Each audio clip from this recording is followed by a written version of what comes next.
do. Ba-da-da-da-da-da-da. Do-do-do-do-do-do-do. Setting everything up, I'm pretty sure, definitely, yep, Gotta set it all up, put this over here, make sure it's all fine, and okay, I think, yep, there. Hello, this is Unknown Void Cat, and welcome back to another stream after a bit of time. It's been a little bit, not as long as my last break, but it's been about what was it, a week, maybe a bit over a week. I didn't check fully, but it's been a bit over a week because I got distracted by that. I mean, I procrastinated too long on making my newest video for my ASMR channel, and so I had to last second, to do all the work in the last few days because I like to get it. I don't like to wait too long between each video. I don't like going weeks between each ASMR video. I don't want the channel to die or something. So after I procrastinated for an entire week on it, I was like, ooh, I probably need to get this done. So it's already been 6 days, so I had to like last second, spend hours and hours of what would be my time for streaming. I had to spend hours to, get the ASMR video made, which I did. And so I did that.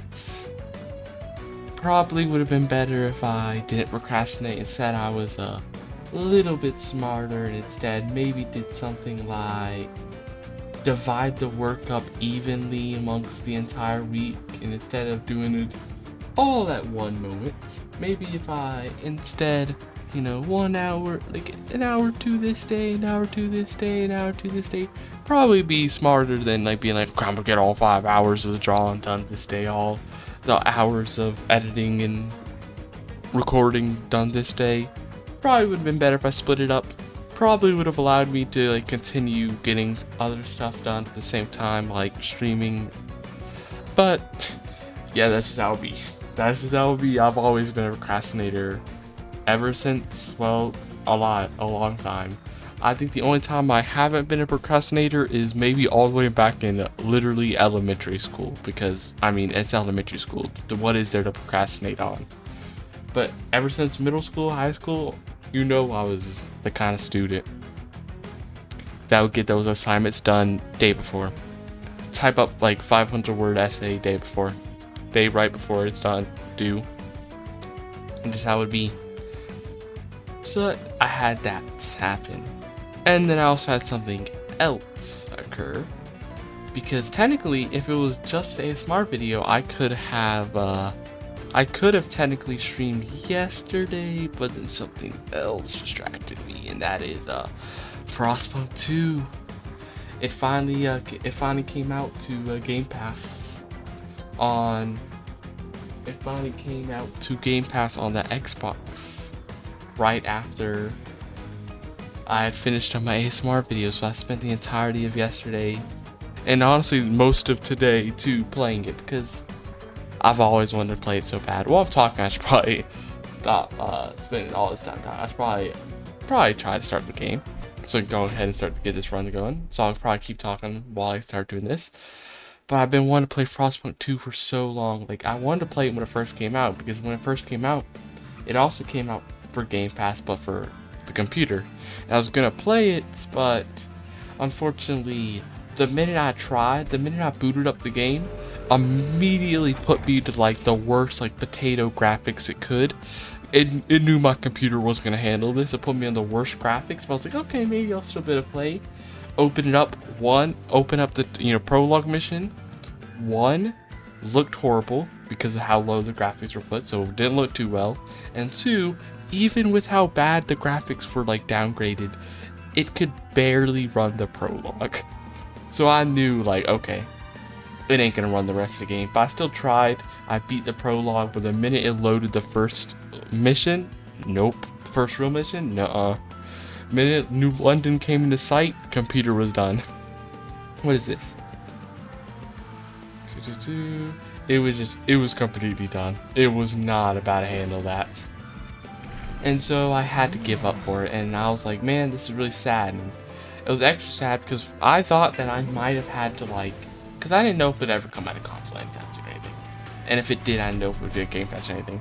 So I was like, okay, I might not be able to ever play this game anytime soon. I might have to wait years to play this game until maybe I can get a better computer, maybe.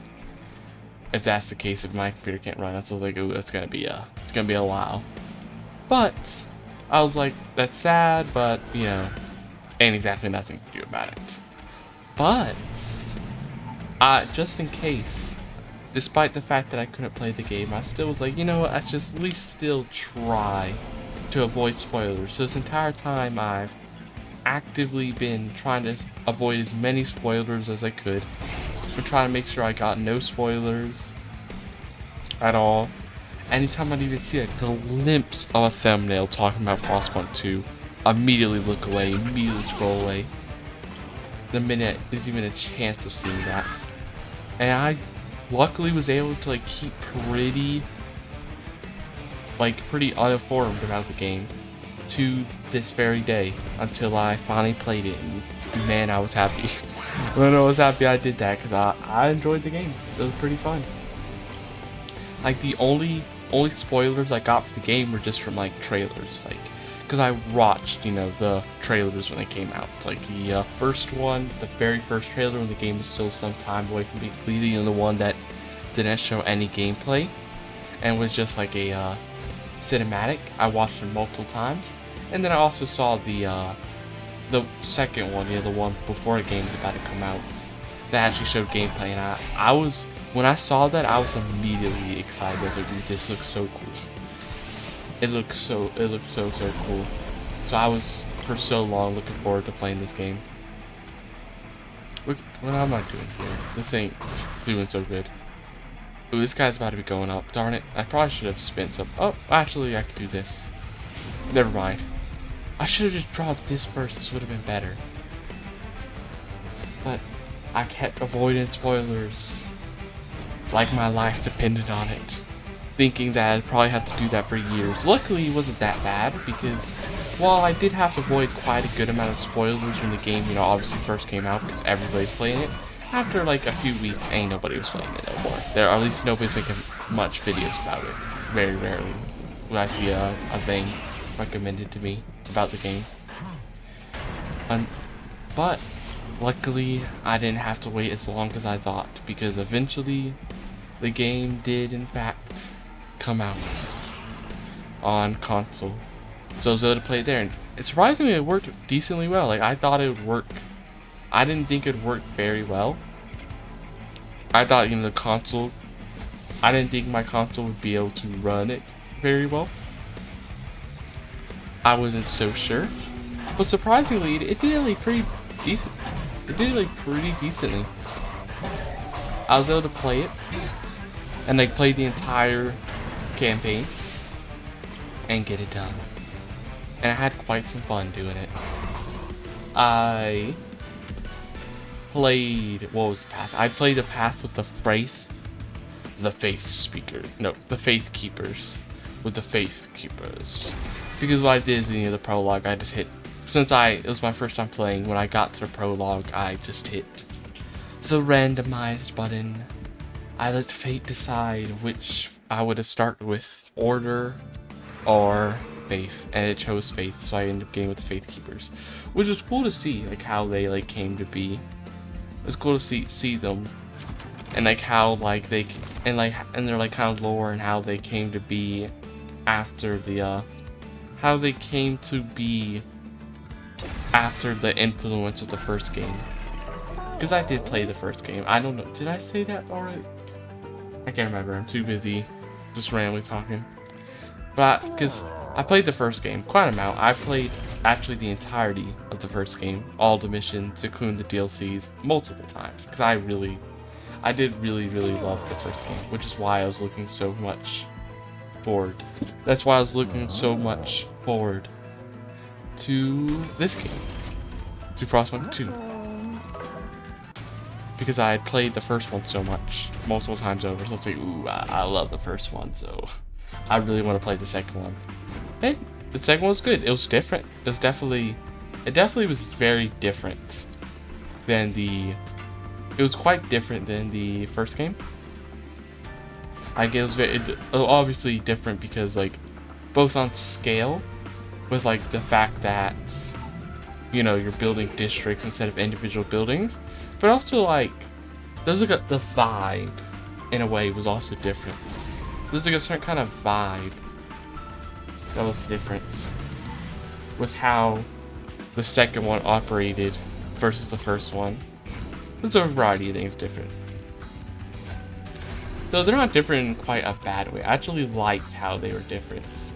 Well, most of it. There's some things that were like, that being I would say the one issue I actually had with Frostpunk 2 versus Frostpunk 1. The actually main issue would actually just be that I didn't really, is that because of the way like the UI is and all the stuff, it's a little bit more annoying on the eyes.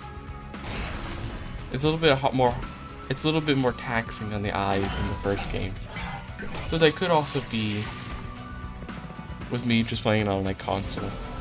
And I like kind of like more farther away. I like farther away, so it's hard to see all the stuff. And also, like that would be a problem. Technically, that would be was a little bit more like straining on the eyes, I would say. Though it could definitely have just been because of that, the thing I said.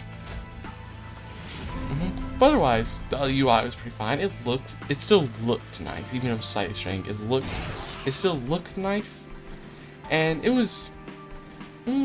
I couldn't really say how easy to navigate because technically it was slightly hard to navigate, but I won't hold that against the game because I did play it on console, so likely that is most of the reason why it was so hard to kind of navigate at some points, was likely just because, you know, I was playing a console, so that obviously would pose some issues playing it on console, because you have to like using a joystick and controls like that way is definitely a lot harder to like navigate with. Why'd I place this here? A lot harder to navigate with that versus like using a computer mouse. Because that's kind of how it is with strategy games. Like, I've played multiple strategy games before on the console, and I've also played strategy games on like PC. And it's definitely like strategy games are definitely the type of game that's like much easier on the PC. A lot easier. Because you just like so much easier when you just immediately click on a thing. Ooh, not a lot of damage being dealt there. A lot easier when you just go click with your mouse and not have to like hit the X button and then like move with your D-pad if you want to expect your like your factions and like do an action with them. I assume it'd be a lot easier if you were using a computer mouse. Okay, I want to get rid of these chimes to the spares out of my deck.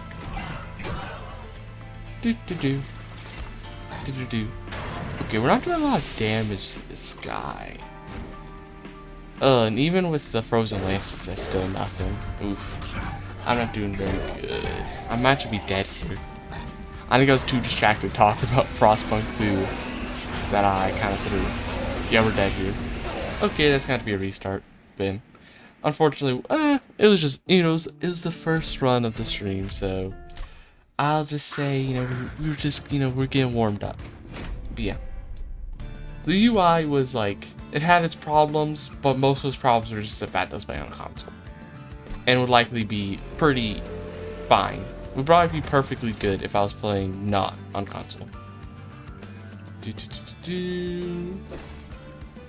But besides that, what was some of the other stuff? What was the things I actually liked about it? Well, I really liked the faction stuff because I really liked how they were like,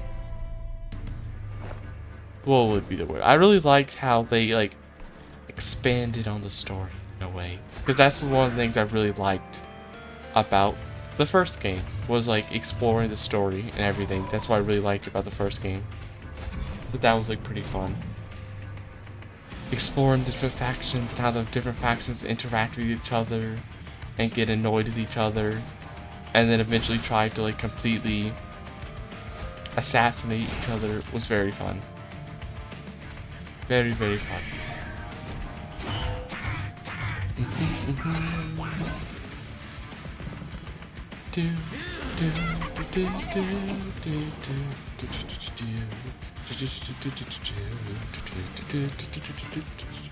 What are we doing here?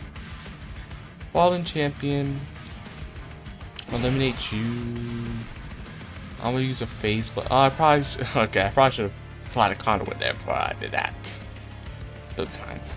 I really wish I could have killed the collector, but I didn't have enough spells, sadly.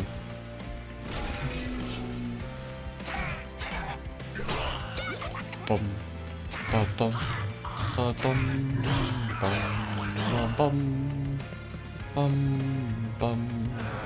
So I will say, I do think Frostpunk 2 is somewhat easier than Frostpunk 1. Definitely, I think it's easier to do. It's easier in some ways, and harder in some ways, but I still think overall difficulty-wise, it's definitely easier. Because I think the reason is because there's a lot more like margin. Is that right? Margin. There's a lot more like you can take a lot more like failure. There's a much bigger room for failure in the second one than the first one, because of like how big a population, like the scale of everything, with like the amount of resources you're making, with like the amount of just overall everything that you're making. Because of that, there's a lot. You can make a lot more mistakes, because you know, when you, instead of having a few hundred people, when you have thousands of people, losing a few of them is a lot less impactful when you have that many people than it is in like Frostpunk 1, where like you got a few hundred people. It's every single person, every person counts. Every single person counts a lot, especially early. Versus Frostpunk 2, it's like you may have like employment problems at certain points. Like I did have employment problems where I was like lacking people, but it feels a lot easier to deal with, especially because I think the other thing is especially because of the fact that you can passively grow your population. The second one, the first one, you get your people that you get. If you get the people you get in the Frostlands, you have to like go through the Frostlands. If you lose people, that's like permanent, like stuff missing. But in like the second one, as long as your city is like completely falling apart, you can just like passively gain a pretty good amount of population over time. You're gaining thousands of populations, which will in turn get you like a pretty good amount of workforce, which will like super protect you. Like even if you're losing hundreds of people, like when I had the whiteout happen, I literally was just like hemorrhaging thousands of people. Like I literally had, like, after the whiteout ended, I had literally like half of my well, not half, I was missing half of my workforce in about every single workplace I had in the city. I think everything was just missing everything. I was missing just everything around, because I just like everybody froze to death in the whiteout because I wasn't prepared fully for it. But the thing is, even with all of that, population loss, I was still able to quite easily come back and like get population back, and like I was eventually able to like refill everything and then start like building new stuff. Not that difficult wise. Like I wasn't punished that hard fully. Like in the short term I was, as I was like lost a lot of people, didn't have the housing because I lost too many people, that I didn't have like enough people to like take care of my housing properly. Like it did cause problems in the short term, but those problems were like pretty easy to fix after a certain point. Especially when like I started like just getting researches that were like, oh, you get like a big chunk of extra workforce and everything. And that is with me making a lot of mistakes. And that's, I think, where the main part where I'm like, I think Frostpunk 2 is likely a decent amount easier than Frostpunk 1, is the fact that I was not only making the problems like losing people, I was making like quite a lot of issues. Like there's multiple times where I'm like, I could have done this a million times more efficiently, but I didn't because, you know, it's my first time playing this Frostpunk. Plus, I was also taking it quite slow. And, like, I was kind of, like, reacting to things as they happen. I wasn't super future planning super hard. Because I was kind of, like, just slowly adapting. And slowly learning things. So, the fact that I was still able to, like, pretty easily get things done without too much risk. Like, there was very rarely any times where I felt like there was any moments where I would like actually like, this might be the end, you know, this might be the end of the colony. Like the only time I really felt that really was with the whiteout, because I was like super not prepared for it and all my buildings were completely frozen and I was losing hundreds and hundreds of people each week. That was the only moment where I was like, okay, this might be over. But after that, I was like, okay, I fixed everything's fixed. After it ended, I started to like pretty easily fix everything. And then after that, I was just like, okay, never mind. Things aren't actually that bad. Things are actually not as bad as I thought. Now I will say technically, it could be more difficult because I wasn't playing on a very high difficulty, so that could also be part of it. So I wasn't playing on easy difficulty at the same time. I was playing on what I assume is normal difficulty. I was playing on officer difficulty because that's just what, you know, the game recommended if you had played the first game. It's like, oh, you should play officer difficulty, so I did that. So I assume it was like normal difficulty. So I wasn't playing on hard or anything, but I also didn't play on hard difficulty very often in Frostpunk 1 until I beat all the campaigns a few times. That's why I started doing hard. And even then, even on normal mode, I don't remember Frostpunk 1 being the same difficulty-wise. I remember Frostpunk 1 being a little bit harder. A little bit. Because of that, like, smaller amount of resources. Though, I will say, the one thing that Frostpunk 1 is easier, like, there's a thing that Frostpunk 1 is easier in, and that's the fact that because things are on a smaller scale and because you don't make districts, you kind of control every you control all the little aspects with each building. You very easily can control where each person's doing and everything.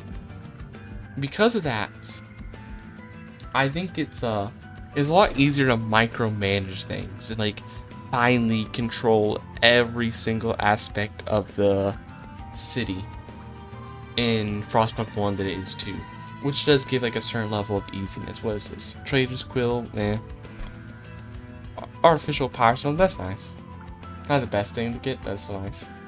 So there is that fact about Frostpunk 1 that is easier. It's a lot easier to just like control every little thing.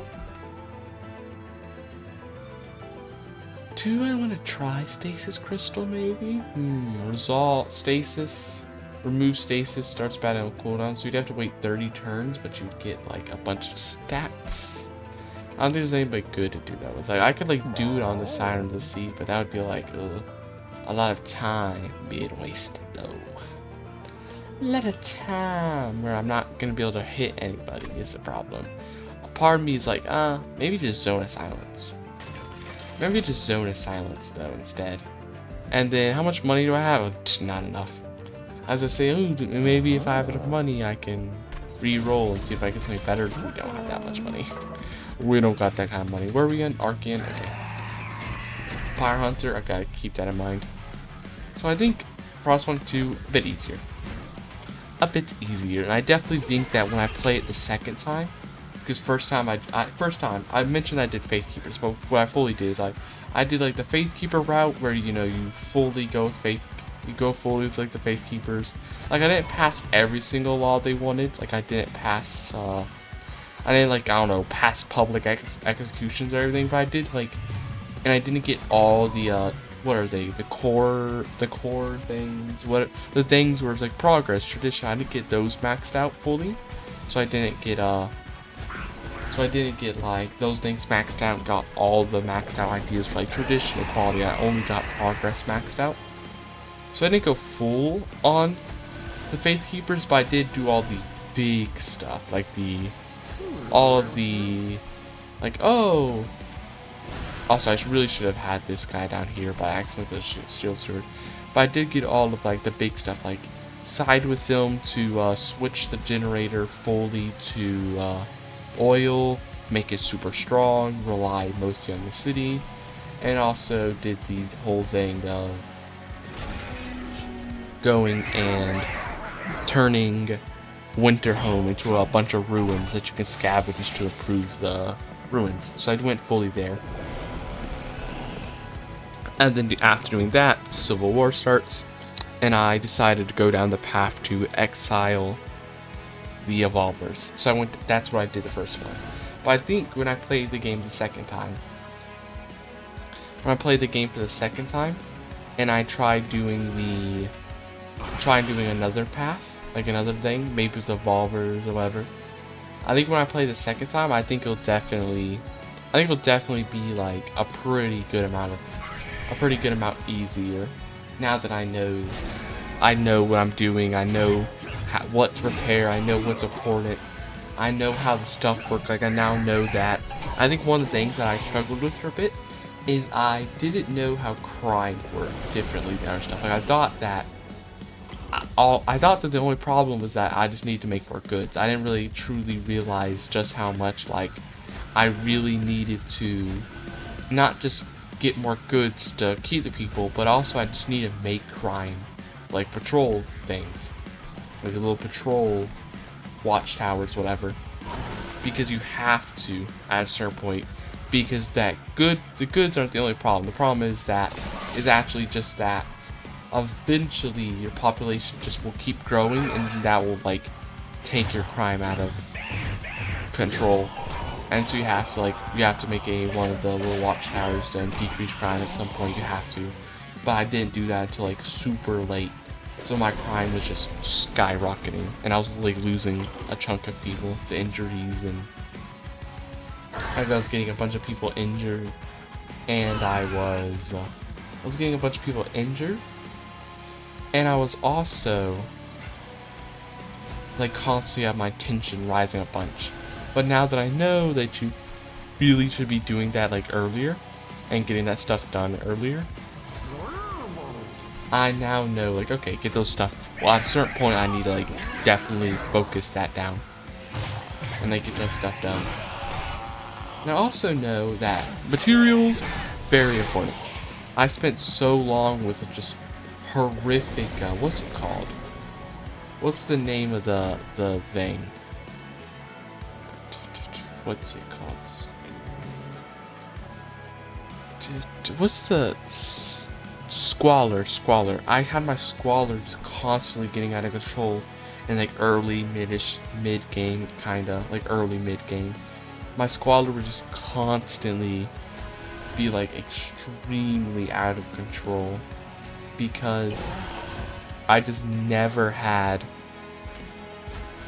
enough materials, because I didn't realize just how important it was, because the game, at the beginning kind of made it seem less necessary, because it was like, oh, you don't need it for your buildings fully, completely.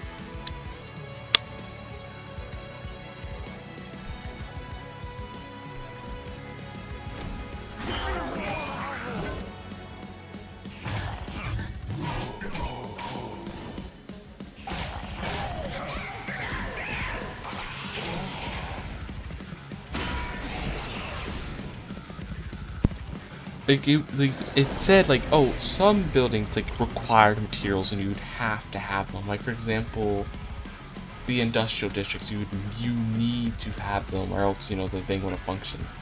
But the thing is, not all of them most of the buildings that said like I want materials, they didn't have to have it, they just wanted it for maintenance and stuff. And so I kind of ignored it for a while, and that ended up messing me up because I ended up having so little materials that my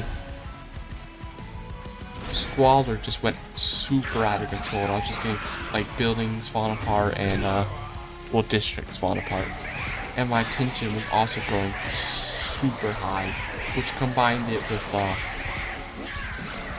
like the crime being high because I wasn't making the watch towers properly, was like those both were coming together like get my tension quite high, quite a high amount, which was becoming a problem. What is this? A room? At the start of the combat, ascend non-boss enemy units on this floor and apply 3 dazed. That's kind of like fine. I actually want to try this one. So that just means they're going to go up, they're going to get beaten up with a pyre. You won't be able to fight people on the top floor, which could be a problem. Depends on whether or not you have good enough stuff. Conduit 5, apply +1 stack of conduit each time it's applied. I kind of actually want to get that. And then I also want to get drawn. But what was I saying? Yeah, but so I had a problem with that. But now that I played it, I think my next campaign will be a lot easier because now I know, like, okay, focus materials, and I also know how to get materials better. That was also one of the issues. Is I didn't know that, like, what you really should be doing. Instead of building all these districts and wasting time, you should also really be building these, like, sawmills. Like, these sawmills massively increase the amount of stuff you get. You get a bunch of stuff with these sawmills. These sawmills give you quite a lot of extra materials, like a huge amount more, which was really good and really started to help me out.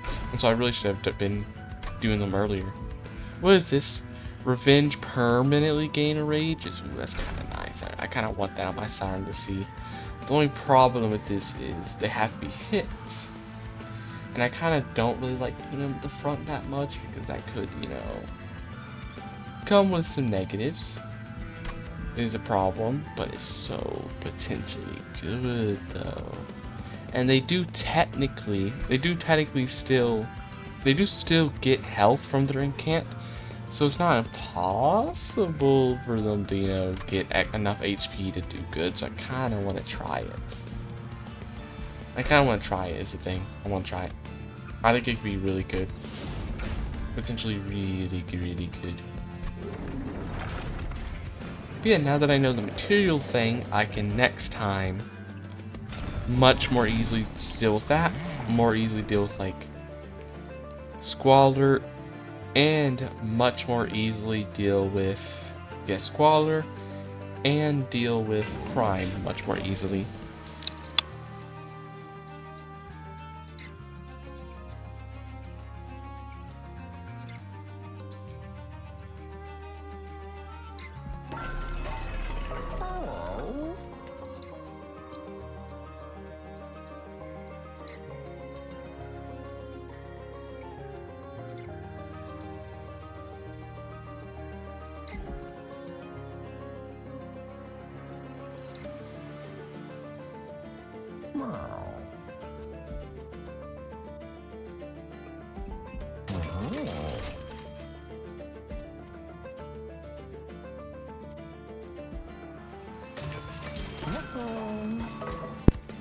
So those are, like, pretty good things that I definitely think will help me out.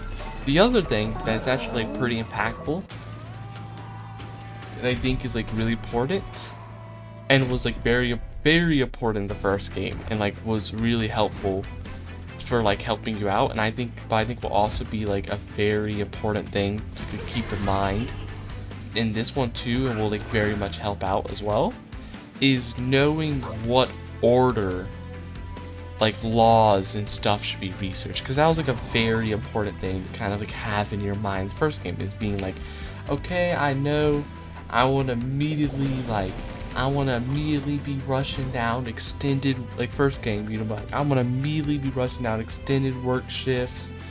Then I'm gonna be getting soup kitchen real quick right after. Then I immediately want to go down like this and that. I immediately want to get like 2 research stations. I immediately start getting like gathering, and I immediately getting the beacon out. I immediately want to start getting people out there. And then I want to do this.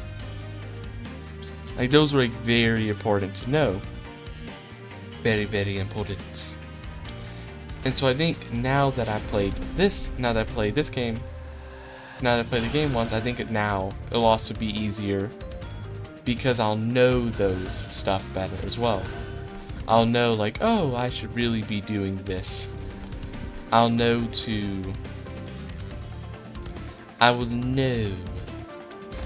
what things should be done. Like I'll know like, okay, early in the game I really want to get these things done to prepare for later. I really want to get this resource, I really want to get this law passed, because I know that when I hit this certain point in the game, this is going to start becoming an issue. Like you're going to start like get a lot more understanding with it, I think. Ooh, they're in a really dangerous situation. I really need to start. Luckily I got that. I said I got the armor. It's a good thing though. I still got the armor though, so that's not too bad.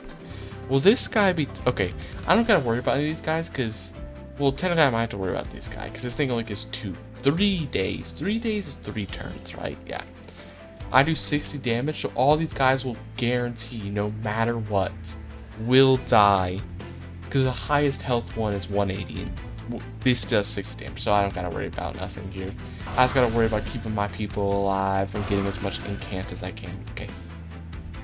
Just getting as much as I can is all I need to worry about. Okay, I'm just gonna throw you away. Throw you away, because I don't really need you. But now that I know all that, second run gonna be way easier, I think. Now it'll be way easier. And I will say that next times after the second run, I think I'm still gonna play on the same difficulty, since it's just my second run and I still want to get a bit more experience. But I will say my third run, I think, is probably going to be a big step up. Because one, I'm planning on probably doing like a harder route. Because the way I see it, I'm pretty sure there could be more paths. But the way I see it, there's currently around 3 or 4 routes. You go the route where you help like Faith Keepers. And, you know, like make the generator super strong. And then, you know, from there you can like exile the evolvers and stuff. Or, you know, reconcile. You can exile the evolvers. There's the path where you get. There's also a path where you can work with the evolvers, do like, I guess, stuff with going to Frost or something, settling more places. I don't really know. I didn't do that path. And then you probably, like with the Faith Keepers, I assume you can also probably exile the Faith Keepers instead at that time. And then there's a third path where like you help both sides, you get them to reconcile. You don't, you know, start exiling anybody. You don't start just, you know, throwing people into exile. But then after that, there's one more path, I'm pretty sure, where like you become like a kind of more, you like become the captain, and you know, you forcibly keep the city together. So I'm assuming like on my second time playing, I'm gonna try to side with the Evolver, since I sided with the Faith Keepers this first time. And then my third run, I'm gonna try to do like the keep them all together, which I assume will be a lot harder than the other 2 paths, since you're like, you can't go take any like the strong, more radical ideas. I assume you can't like go like get the crazy ideas. You have to like balance both sides and not go super heavily and get those powerful abilities in the same way. Okay, doop, doop. It's so nice his sap doesn't activate.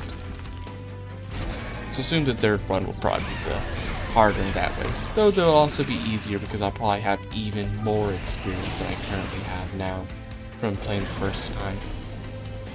I'll probably know even better. Like, okay, now that I played both factions, I know what both factions work. I know how both their buildings work. Now I can like take advantage of both sides and get you like you utilize both sides' strengths to their best ability. I'm pretty sure. But we'll have to see. All I gotta say though, the moral of the story is I actually enjoyed the game so much. It was very fun. I still don't know if I enjoy it more than Frostpunk 1. I don't think I could really fairly decide that because this game doesn't have any DLCs yet. I'm pretty sure it's gonna get some more DLCs because I was actually looking. Because I saw there was a deluxe edition. And I was like, I wonder what's in the deluxe edition. How do they have the deluxe edition? There isn't any DLCs yet, is there? And then I looked at it and said, like, oh, the deluxe edition contains, will be like, you know, coming with the 3 DLCs whenever they come out. So you'll have those in like the future, I guess. And so that means there will be 3 DLCs. But since they are out right now, you can't really like super fairly compare the two, because a big part of what I liked in the first game was all the different stories, and a big part of those different stories were the DLCs. Of course, it was also the fact that the first game has more stories, because that's the one slightly annoying thing about the second game, is there isn't a lot of stories. There's just the one main story, which makes sense because it's a lot longer than the first game. You know, the first game I could beat the main scenario, the new home, if that's what it's called. I could beat the main scenario in the first game in easily like maybe a few hours. Of course, it's also because I've played it multiple times and I'm not going to be reading everything, which probably slowed me down when I was playing Frostpunk 2 for the first time. But still, the fact that it took me like multiple hours in like 2 days of multiple hours like on both days to get Frostpunk 2 finished with the first campaign definitely shows like it's definitely a much longer campaign. So it makes sense that there is only one story, but it is slightly sad. Because what I really liked how in Frostpunk 1 you had the multiple stories, and you got like the multiple different types of stories, like, you know, the main one, the arc one, or, you know, the engineers, you know, the workers one, where, you know, you deal with the nobles, and the what was the other one? Oh, Winterhome, the one that I was like the worst at, and I literally had to like look up a guide to like get the best ending, which I did eventually. I did beat it. I was just struggling to get the best ending. Maybe one where you have like the max amount of people. So I had to look up like a slight guide for it. New Moon, get Titans, K5. But that was like one thing that's sad about Frostpunk 2. That it doesn't have multiple stories, just like the main one. So I mean, so I will say technically, in a way, from what I've seen at least, I haven't played multiple paths to know for sure, but what I've seen, the main story seems to be a bit more diverse though. Like the one single story seems to be more diverse than the stories were in the first game though. Because the first game, you could obviously, you know, go down different paths. You can, you know, like in the main story, you know, you go down faith or order, but there's not really like a big story difference as there is in the second one. The second one has like a much bigger story difference and like involvement in what path you're going. The first one, like if you go to faith versus order, you get like a few small events, and you know you might get some stuff if you go like super radical and like, I don't know, start executing people. You might get like more stuff out of it. But if you don't, you know, it's kind of mostly whether you choose faith or order, mostly what it boils down to is, do you get buildings that give you more hope, or do you get buildings that give you more discontent lowering? It's mostly just that. Like, it's not really as much of a eel cork, and I really wanted to try this. It's not as much of a, what am I saying? It's not as much of like a multiple, like the paths aren't that different in the first game. Versus this one, the paths do feel a bit more different, even if I haven't tried them all yet. They feel a lot more different. So so this one story that does exist in the second one, it feels more diverse and it's longer, so that kind of makes up for it. Plus, I should, once again, as I was gonna say, be fair to it, as the DLCs haven't come out. And part of the reason what I like about the first game, one of the other stories that I like so much, is the DLC stories in the second game. Like, I really love the, what's it called? I really like the, like, New Autumn. On the Edges, not as much. That's actually kind of my least favorite stories, but I really love New Autumn. Like, it's absolutely, like, I adore it. It's very fun. I played it multiple times over. It's probably one of the stories I played the most in the first game. I loved it.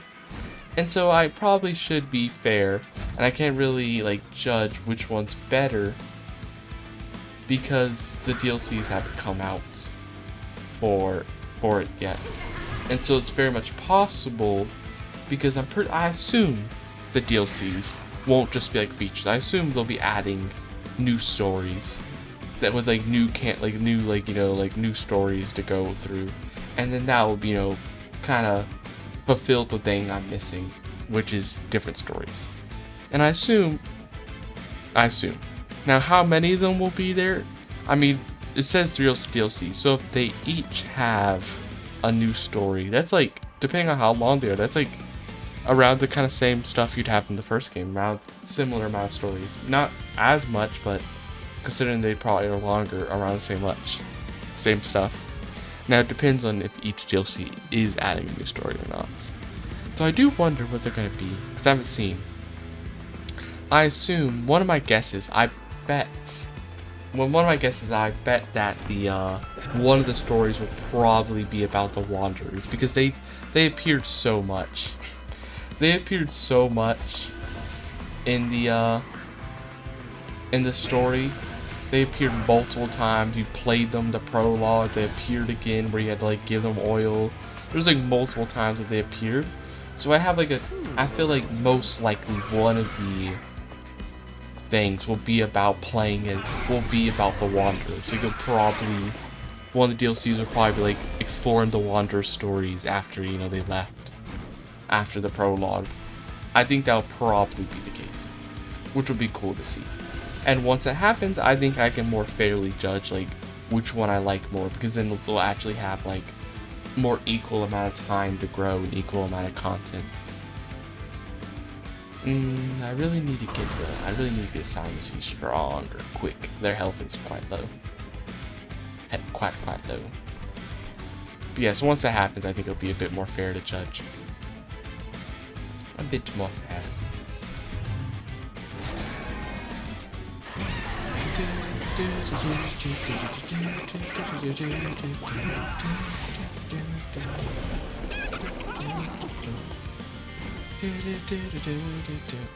Okay, how are we doing? Okay, we're still getting good. The sweep is really nice for this. We're still getting surviving. We're still surviving. We're not taking too much damage, and we're actually keeping at full health, which is good, because that's what I really want to make sure is the case. I want to make sure I don't lose the siren, or else we're doomed. This permanent rage is gonna be so nice. It's gonna pay off really good later. I just know it will. Oh, also, another thing I forgot to mention, besides like the squalor and thing, the other thing that probably is like a big deal, and it's probably one of the things one of the things I missed a lot, one of the things I missed the most, that probably messed me up a good amount, and that messed me up, well, not a huge amount, but definitely like limited my potential, and if I had known better how to utilize it, I'll probably be like doing way better.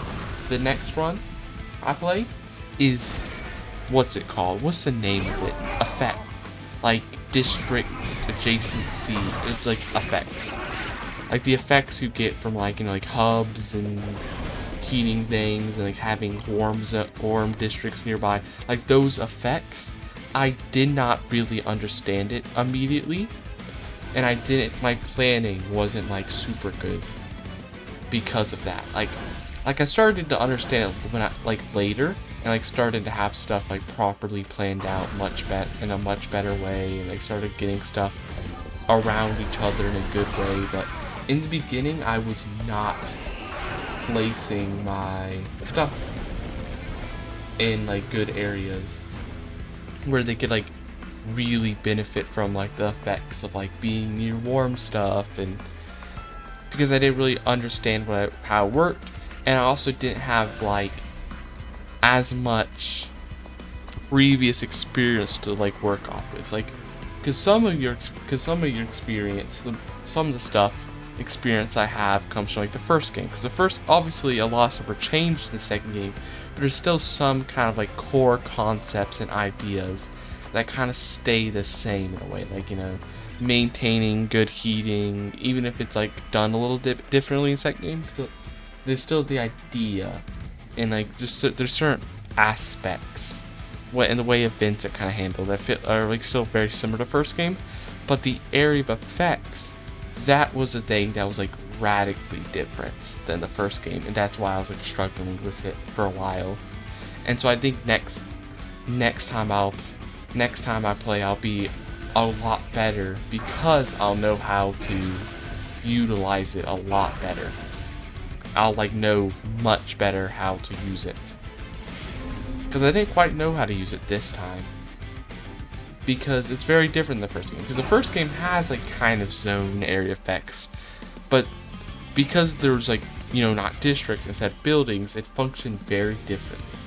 You know, because in the first game you had like, you know, you could like get your heating hub and that'd have like a zone, and then you build buildings in that zone, and like you would, you know, have your little fighting arena and then build stuff around that.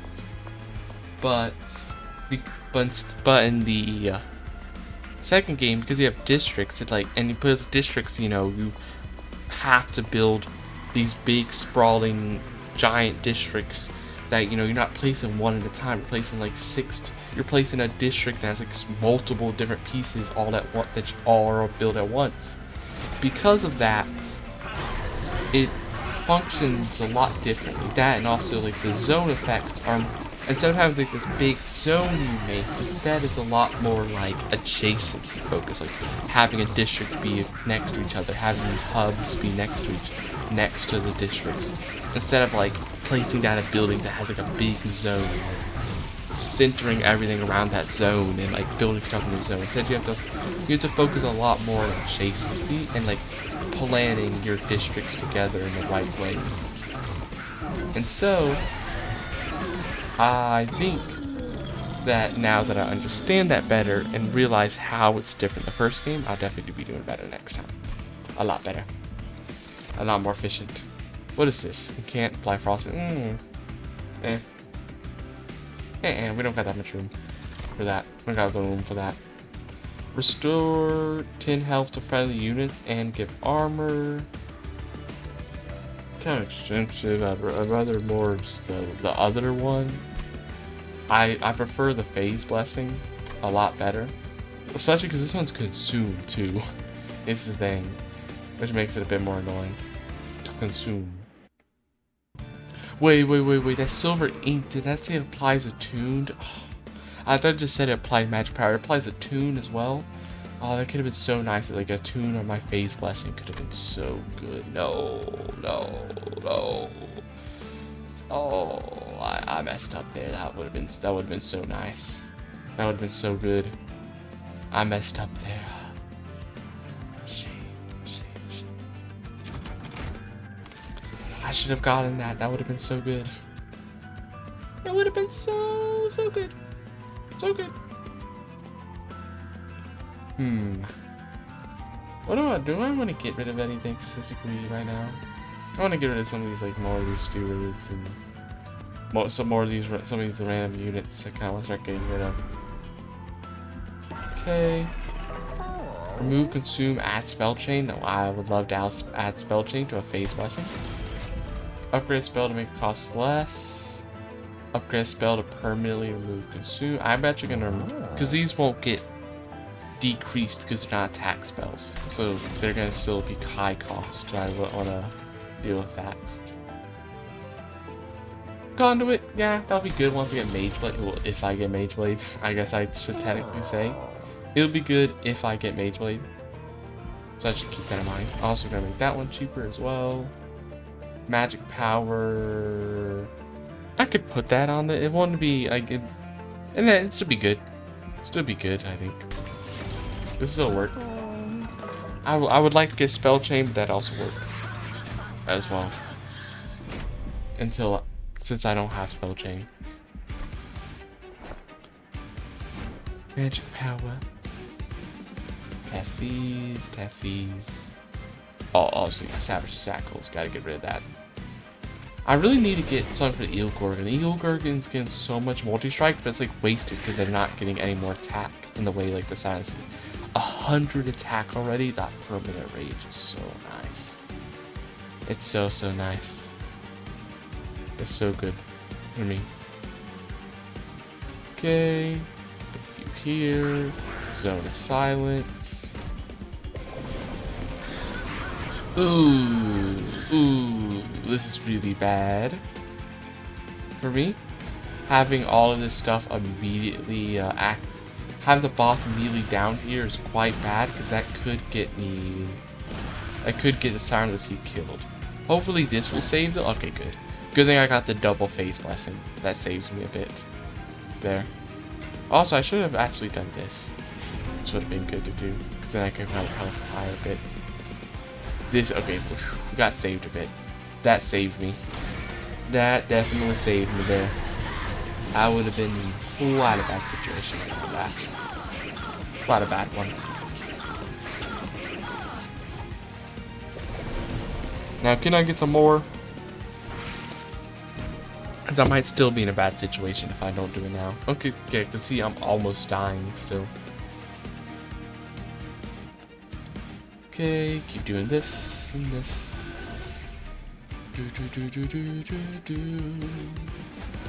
Good. Oh, we're not killing the cherub, which is a bit annoying.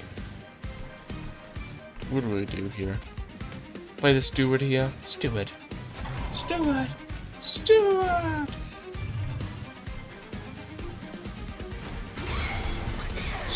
our house is cold. Steward, you need to pass this law. Steward.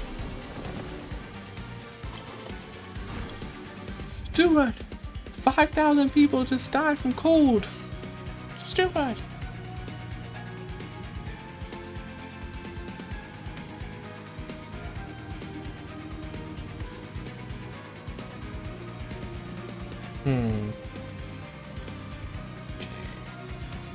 This is all fine because they'll die to the siren song, which I'm playing now. Moon ritual. And then we play this guy. Just get him out of my. Just get him my way. Get him away, so I don't gotta worry about them no more.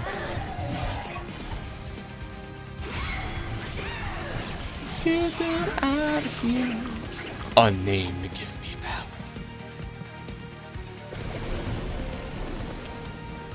Okay, how are we doing?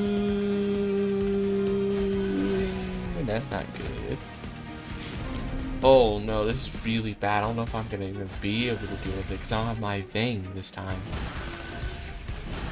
Oh, this is really bad. Oh no, we barely survived there. But I need to get more phase blessing. I need a duplicate thing.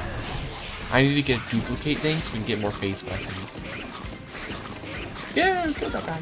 Nice. All those multi-strike.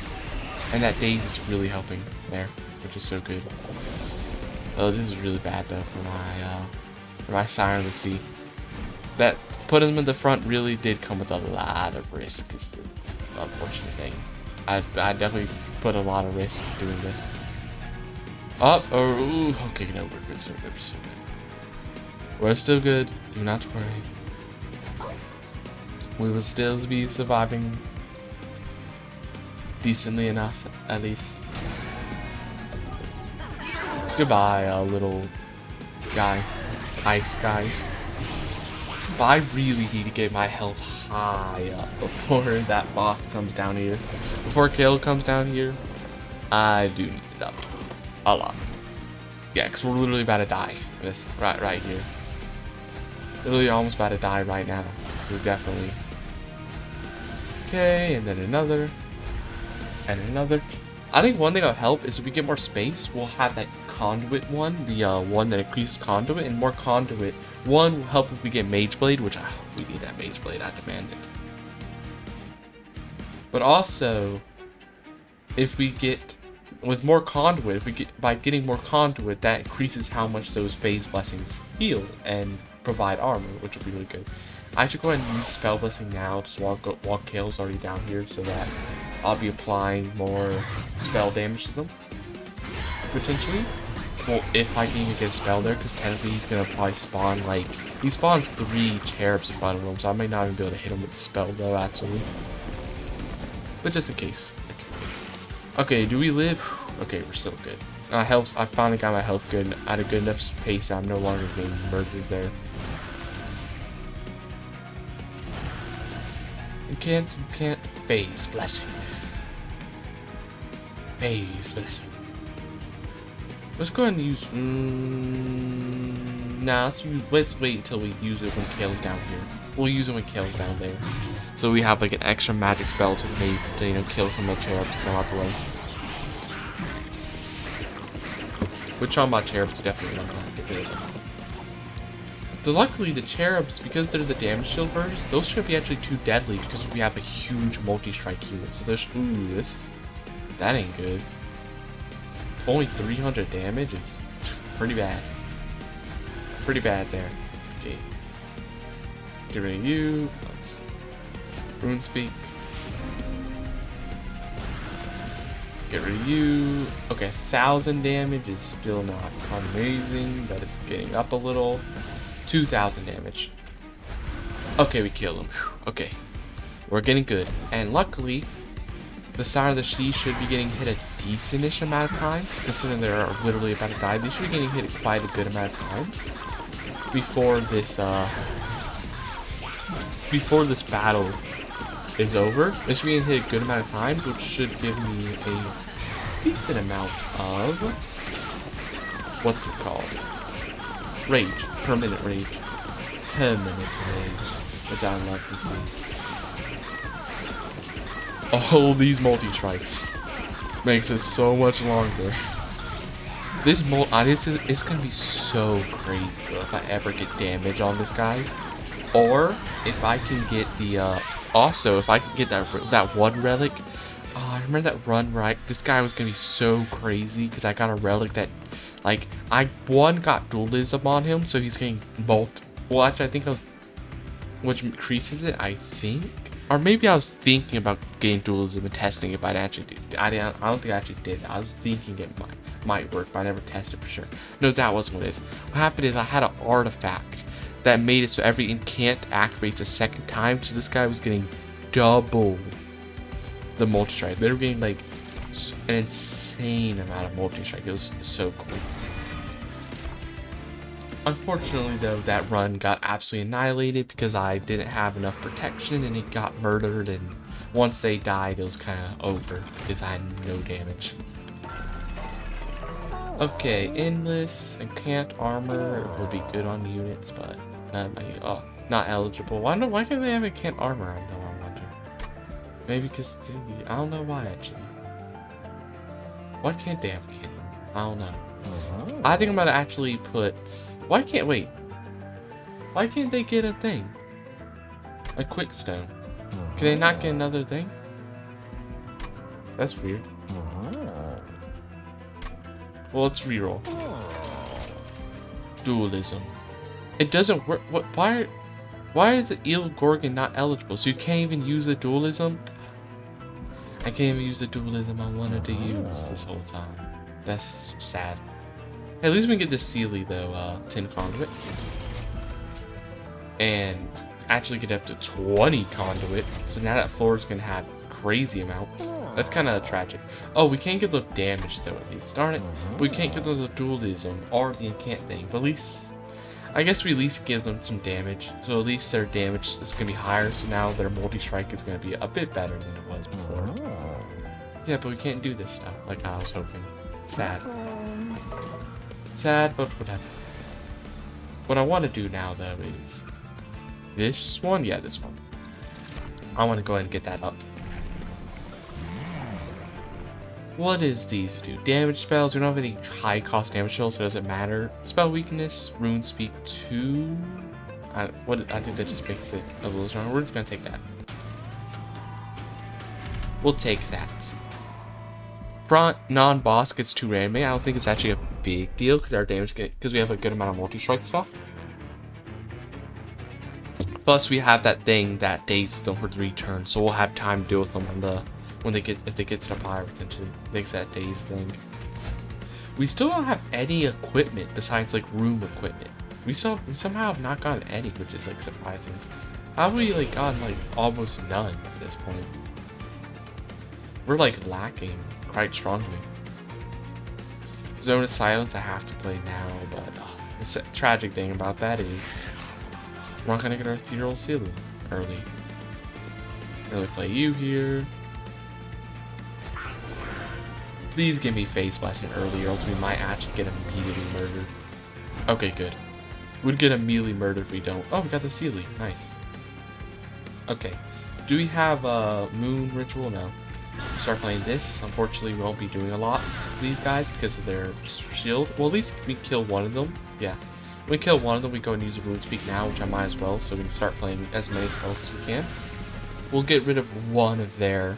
We'll get rid of one of the reanimations, and then these other... And then, like, all these guys can kill all of them. Get the Sealy, of course. Probably put them here because I'd rather the 10th Thief survives for longer so you can apply more spell weakness. So if somehow a boss gets through, maybe we'll have a chance of like maybe if we put like an insane amount of spell weakness on them, we could be like, oh, you know, maybe we killed them with like a really strong spell. Maybe. That's like a last ditch resort if that happens. Do this. Do this. Do this. Man, all that starting conduit is so nice because we start with such a huge amount of conduit with the Ethereal Silly. We get so much more armor already at the beginning. Talking about the Silly sings that duets misfortune instead of being evil, and their silent true calamity is big. And let's go ahead and put the Siren Song here now. The Siren Song. Okay, all the rage, all those hits are really nice. I'm getting so much permanent rage, which is good to see. Moon Ritual, Moon Ritual, Moon Ritual, Phase Blessing. Actually, no. We don't want to use Phase Blessing. We want to Coven Spike. And then we get an extra little... Unfortunately, because it's a like only one card, even though it's doing like multiple times, it only activates the Ethereal Silly's ability once. Because it just every time it applies a thing, it gives 1 stack, so it only does 1 sadly. But still a little bit extra, which is good. And it's mostly, you know, it's not there for the Coven Spike. Her ability is mostly just there for the Moon Rituals that we actually are going to be like spamming more of. If we had more draw patterns. We do need more draw. Wish I had more draw. Fortunately, I had to, you know, spin more on the Heaven's Light so I can have room to get my other units in. I gotta kill these Frozen Lights. Sad, because I'd like to play, obviously, as many spells as I can, constantly, no matter what, playing spells up here to get them can't ability activating, but we also gotta play spells up there as well. So that we may get that money. That's 100 money is a pretty good amount. It's a whole reroll in a bit. Oh, this guy's gonna survive with a lot of health. These guys have a lot of health. They're surviving with a lot. Problem is because the Siren Sea does so much damage, but it's getting wasted on these low health guys with Reanimate. That Reanimate is actually messing me up slightly because of that. So this guy's gonna be going up. Ooh, and unfortunately, not only will he be going up, but he has enough to survive all 3 days, is the thing. He can survive the days, is the other thing. I'm gonna put this guy here.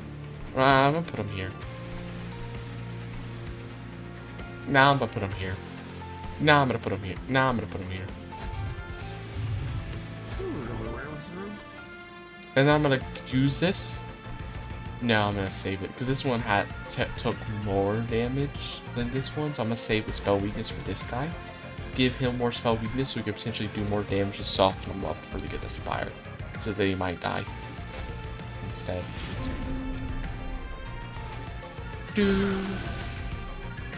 Phase blessing. Phase blessing. Phase blessing.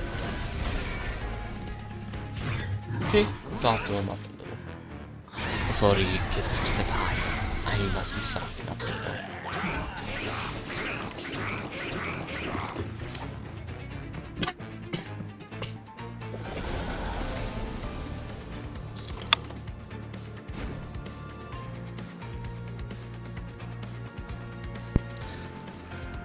Okay. Yeah. Apply this. Yeah, can I weaken this guy enough so he's not hitting the pyro up a bunch? I could, but then I won't be getting as much stuff to my Siren to see though.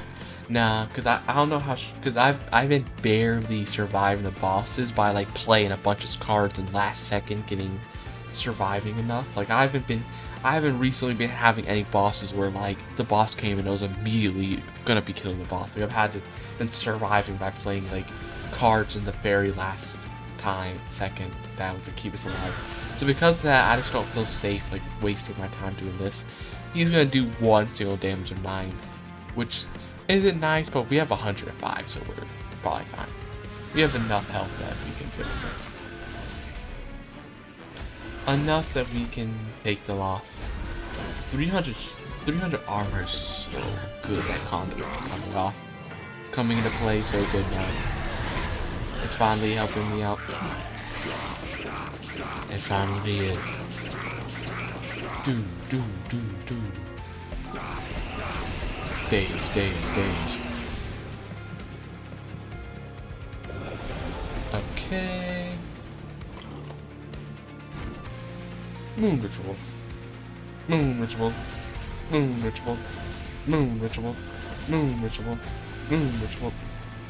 Yeah, this guy's gonna be doing a bit of damage. This guy's actually not gonna be doing damage. He actually got low enough, luckily, so he's not gonna be doing nothing. He's just literally just gonna be that guy who does something. Boom. And this guy won't be doing anything because he's not gonna get to the pirate sign for the boss. He's gonna be coming, so he's not gonna be against the pirate sign. Well, assuming we kill the boss, which we in fact do. In fact, we don't even lose the silent seed. Does this guy have anything that activates from spells? No, so I can freely play spells if I want to. Technically, no reason to, but Actually, there's no reason to. Actually, I shouldn't be playing spells. That's actually a bad idea. I'm messing up by doing that. Because by making her stronger, by making all of them stronger, we're going to kill the boss sooner, which means less damage to less hits to my Siren, which means less rage. So I shouldn't be doing that. The minute I see that we're going to get a kill, I should just leave it like that. So we can get like the good stuff happening.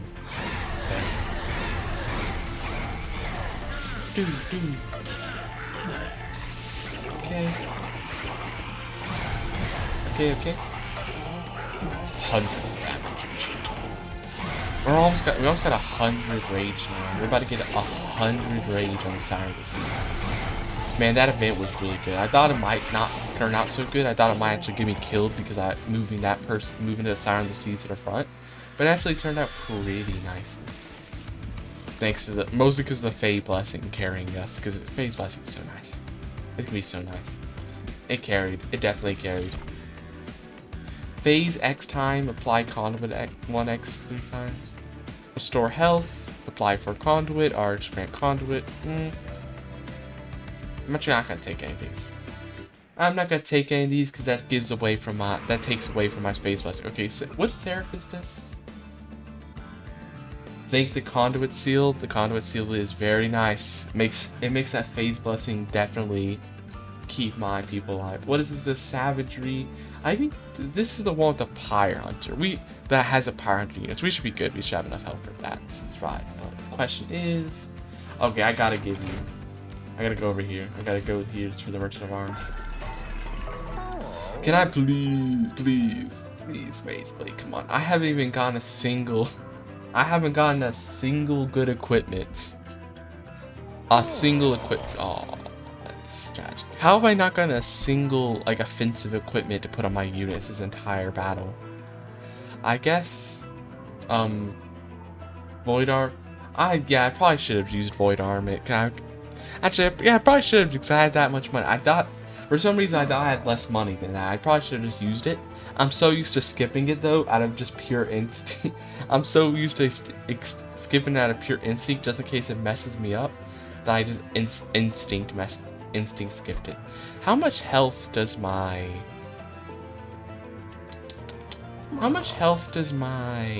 Gorgon have? 5. Okay, that would kill me. That would kill me. Unfortunately. Deployment upgrade? Yeah, I don't have, actually I could deployment upgrade the Siren Sea. But I don't have that much energy. I want to build it, buy it, because I have already other stuff, so it's not really a good idea to deployment upgrade them right now. Instead, is there any good trinkets at least? Like maybe the Encant one could be nice. The Encant trinket could be good. Advanced back enemy unit when it's a train. Give stewards the boom ability. 50 damage. I'm just gonna re-roll just in case. Ooh, this would have been nice. This would have been like amazing. Super ability right now if I just had if only I had the Mageblade. What else is here? A removal thing. I'm gonna do the removal thing then real quick. Remove. These guys are just kind of useless, but I can just throw them somewhere. I'm actually going to remove the lances because we don't really rely on them for damage. I would rather remove them so I just get more conduit spells that I can throw out and more phase blessings for survivability. I'd actually just, you know, we're going to lose some damage, but I think it's worthwhile for the survivability considering they only do about 30-40 damage anyway. And we do hundreds of damage. We can kill the basic enemies, especially that Siren of the Sea helping out. So I'm actually just gonna remove every frozen lance. Could be a bad idea, but sometimes you gotta take some crazy solutions to save the day. To make up for the fact that I got no Mageblade, I'm gonna have to do something crazy. Okay. Do something a little bit crazy and hope it plays out. And if it does, I'll be finished with this clan and I can move on to the next one. Yeah, so I'm hoping that I can get a lot of conduit by getting rid of those offensive spells because I don't really need them. Okay. Siren of the Sea. Eel Gorgon. Tethys Titan Bane. What is the melee weakness? Oh yeah, Savage. Ethereal Seal. Actually, I want to do Zone of Silence first. Okay. All I need to do is not instant get killed. Well, I really wish the boss would spawn here. Okay, I got all my phase blessings immediately though. Okay, that, like, the one thing I was afraid of, the one single thing I was afraid of is that the chance of me getting instantaneously killed first turn. Luckily though, I do. Oh, I really should be playing the Silly first. Yeah, I should be playing the Silly now, because that would give me the conduit to make more armor. So I should be playing that. Only reason I wasn't is for a second I was like, maybe I don't play the Sealy because, like, what if I don't, because I could, like, throw it in front in case I'm not able to protect my Siren of the Sea. But actually I should be playing it for my extra armor. I should have been doing that. I'm about to immediately lose it though, is the sad thing. Oh, I should have. Oh, I probably could have given it a bit of protection there. I probably could have protected it a little. Why didn't my ability work? Wait. Why didn't my ability work there? Now, why didn't I draw it? Oh. Maybe because I don't have a single damaging spell in my entire deck. Perhaps that is the reason why I didn't. There's there's everybody. Goodbye to the entire team. Huh. That sweep really does hurt. That sweep really do be painful. But we don't need that. We believe completely in the Siren of the Sea. They can carry it. They'll carry it at all. They'll carry every single thing that needs to be done. We just have to believe. Believe in their strength. Believe we'll get it done properly.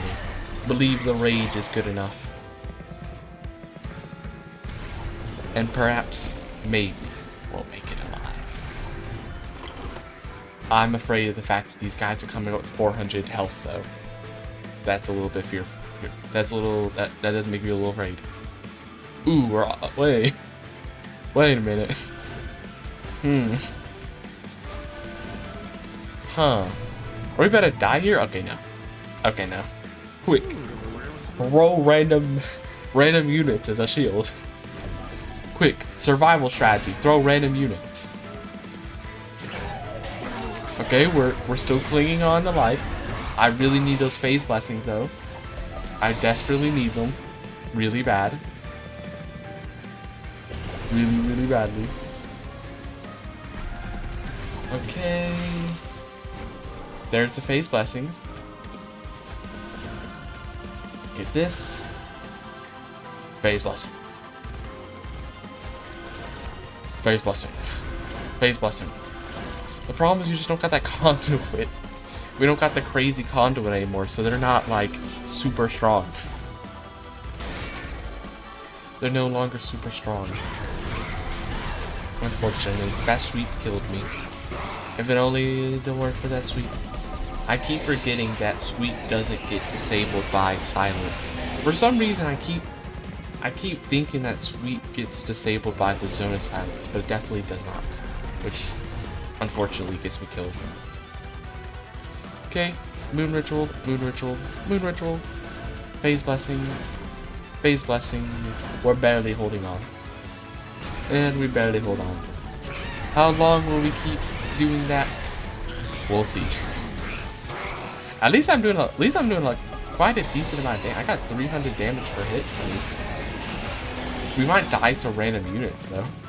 We might just die to random units and not even the boss though. Is the tragic part. It's not even gonna be the boss that kills us.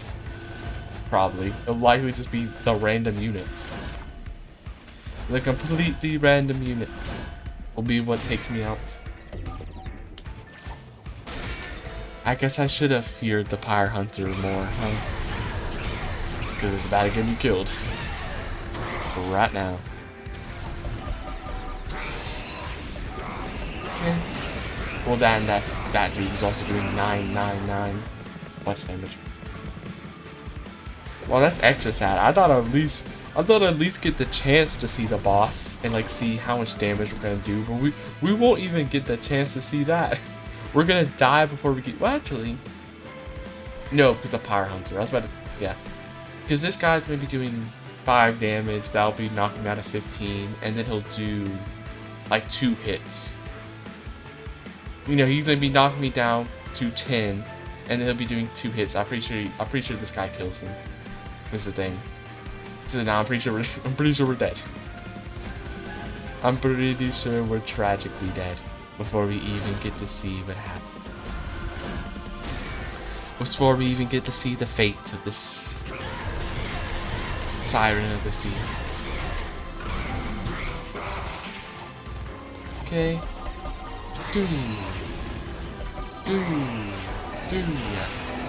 Wait, nope, we killed them. Okay, never mind. I did the calculations wrong. My math skills kind of bad. I thought for sure that was gonna be happening. Okay, okay, that's extra tragic. We don't even get to the boss. We don't even kill these two. We don't even get there. We don't even get to touch the boss before they kill us. Oh, wait. We do almost kill the boss. Hey. At least that's something. We almost take half, well, not almost kill you. We get half the boss's health gone at least. Oh, never mind.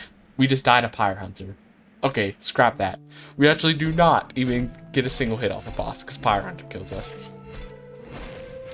Tragic. Hey, we unlocked Ice Tornado. The brutal ecosystem of the Stygian Sea has evolved into a favorable place for tornadoes to destroy anything standing above the surface of the water. Thankfully for the guards, their guilds allow them to take refuge below the waves. Okay. And then Tiny Sentry. Oh, I got a new shark guy. Stationed all across the seafloor. Generations of these guardians have been tasked with protection of the unnamed titan. Their role was entirely ceremonial until now, so revenge applied 3 frostbite. Cool. Cool. Units move between floors, 30. 100 bolt strike. Okay. Okay. Here's the thing. I think that run had potential. It had some potential. I just unfortunately made a few too many errors.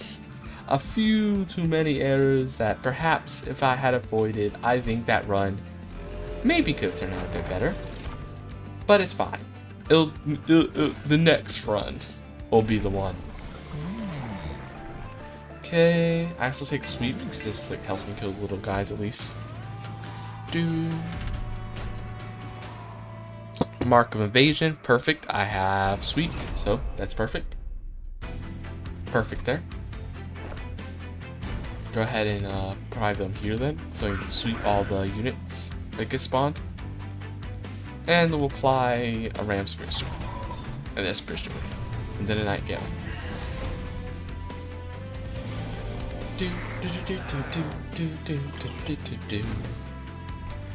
Okay, they're all gone. Good.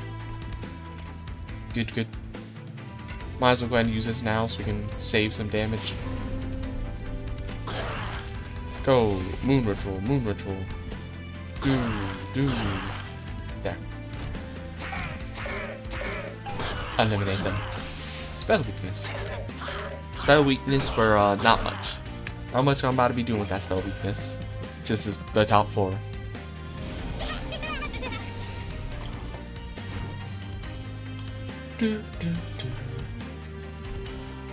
Okay, I can technically, hey, I can use the spell weakness here. Give this guy a bit of weakness. That way we can deal this hit. Now we can get this guy killed before he goes to the top floor, which is cool. Before he gets to the top floor, he kill him, so he, doesn't do as much damage. Won't be able to kill the collector though, which is tragic. A tragedy. That we don't kill the collector. How are you doing? Can we play the Spear Steward anywhere? No, because he's getting murdered. Actually, no, this guy only does 4 damage. He's not going to get murdered immediately, at least. He will get murdered yet. Full Moon Ascend. I don't want to be ascending. I want to be decent. I have to be decent. This guy will actually kill the other dude. We can use it on this though. We can use it on the healer though, at least. Use it on the healer.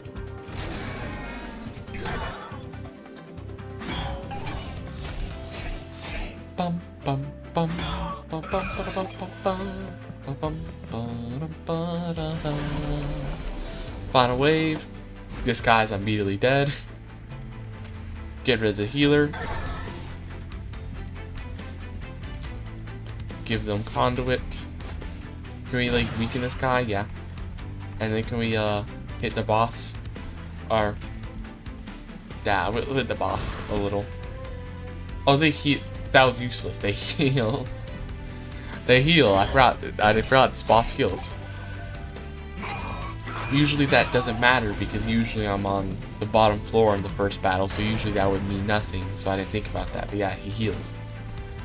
So that's actually useless for me. Can we get this guy killed before he damages the pyre a bunch? Okay, we probably shouldn't be doing this if we're being honest. That was also a bad idea too. We probably shouldn't be doing this because how are we gonna kill the boss now? I probably should have saved that for the boss, but I wasn't thinking. I was not. I did too much thinking earlier when I was playing Frostpunk 2. I don't got room to think now. I don't got the room to think now. I just click buttons. Okay, hey, at least we do a little bit of damage there.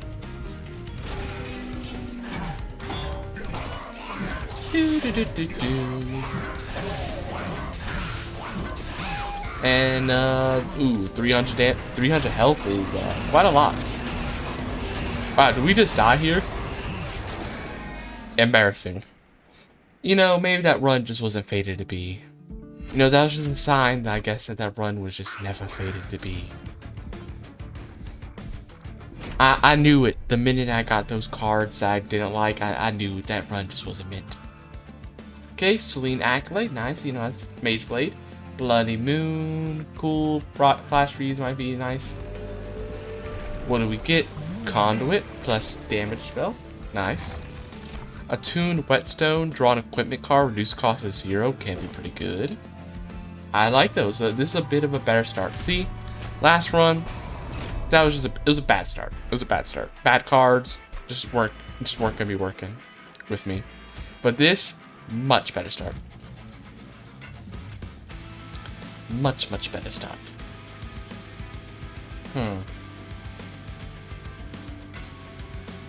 Yeah, we kind of. They're gonna have to be placed in their own place because we can't fit both of them here. We have to have a guard. We have to have a shield steward, else they'll get absolutely destroyed. Okay. If we do this, unfortunately, we're gonna take away their sweep. But I mean, it's fine because we'll kill one of them anyway. Bloody Moon. Then we'll do this. Give a guard the Tethys, and also put a Spear Steward. Oh, never mind, we don't have enough. I forgot we have the Pirate Emperor. Pirate Dampener. Okay. Flash Freeze. I want that money. I really would like that money. And then hit you. And do this. So, sweep. Okay, they're weakened enough, they should die to Steward.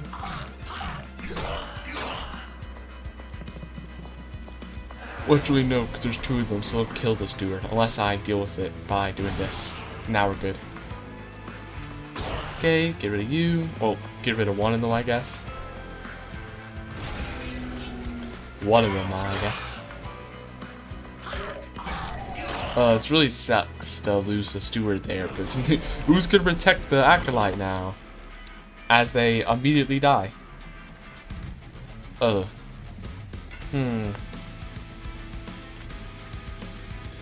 Bloody Moon.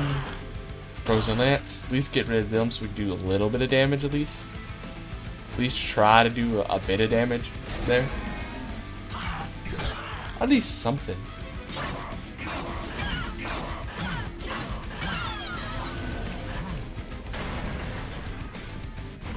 Okay, how much are we doing? 16.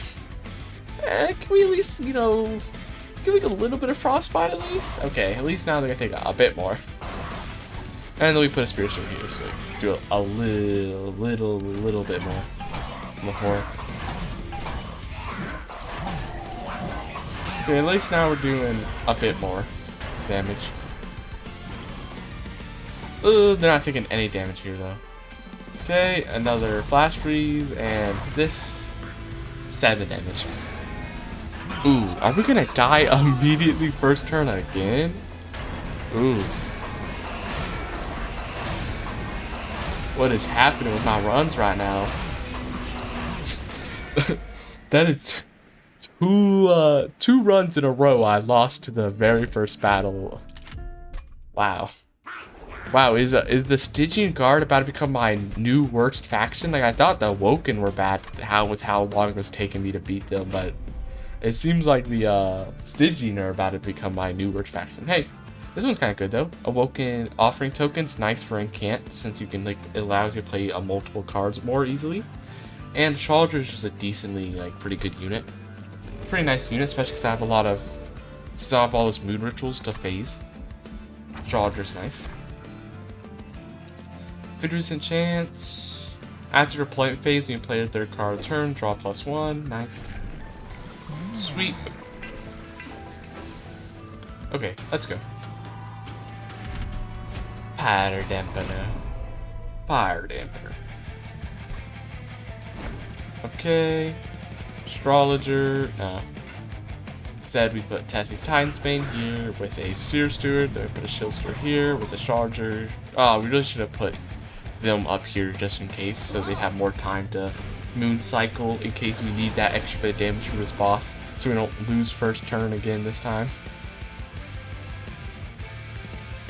Okay, draw 1, discard 1.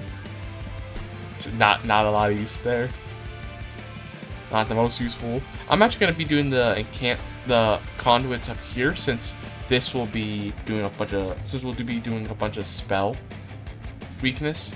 I think it's better to do everything else instead. Do all of the conduit here then. Oh, that was I forgot I don't have the -1 damage thing like I did the first run. I don't have my -1 cost to damage spells. Okay, they're gonna die, so that's fine. Let's go ahead and get rid of this though. Dupe, eliminate you. And then do this. We're only gonna be taking 2 damage, so that's not ideal. Do this would make them a little weaker. This would do more damage though. And but I think I like the days though, so we don't take as much damage.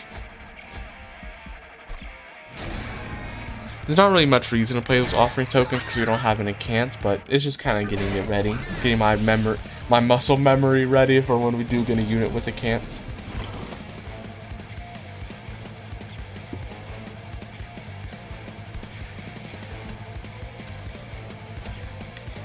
Darn, we're not gonna be able to deal with these guys. It's because this guy's taking all the damage from my astrologer. He's taking all the damage from the astrologer, so all the high damage is getting wasted here. And then this guy's just gonna go up for free. He's just gonna get up. He's just gonna be able to leave for free. At least this guy won't though. At least this guy's gonna get killed. Okay, there's the boss. Okay, if we kill the boss down here, we don't gotta worry about here. This guy moving up. Okay, we're not gonna be killing the boss though, is the thing. So that's actually useless to say. We aren't killing that boss right now. This guy's gonna be doing 4 damage, and there's no way to. I don't think I'm gonna be able to kill him. Is the thing. I guess I could, but no, I couldn't actually, because this will get him down to. Well, actually, no, I would be able to, but is it worth it, or is it better to do more damage to him? Nah, I'm gonna do this.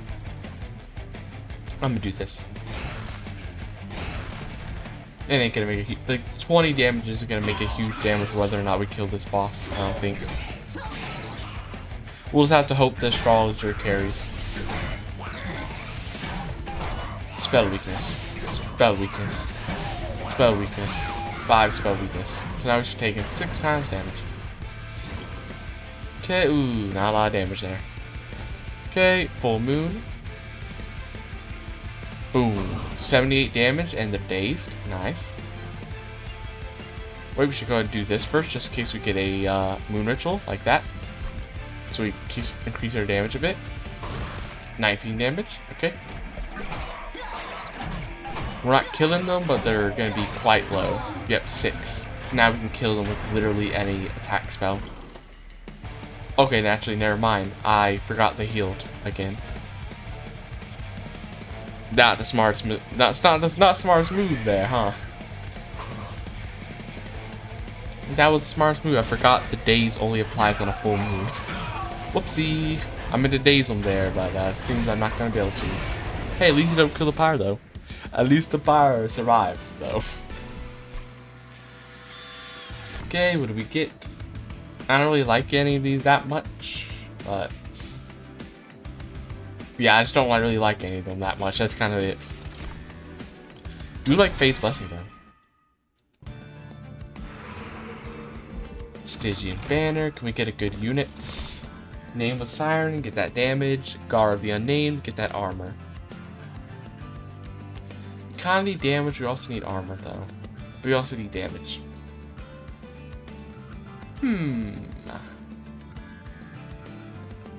Where's our damage? I'm kind of with the armor though, because we might get damage with it. Because I kind of want to use the. I still want to use the Gorgon. I feel like it's gonna. I swear it's gonna be so good when we get the Gorgon. When we get the Gorgon with crazy multi-strike and then a Mageblade, it's gonna be so good. We just gotta get there. Mageblade Gorgon, it's gonna be so nice. This Guardian name is also gonna be pretty nice. That's a lot of protection he has there. There's a lot of armor he's gonna be getting there. Quite a lot. One Titan skin shouldn't be too big of an issue, probably. Probably not. Okay. Yes, the Astrologer might be playing top floor now. Astrologer goes on top floor. And the Tethys goes here. Steward here. And they'll play Ram Steward here.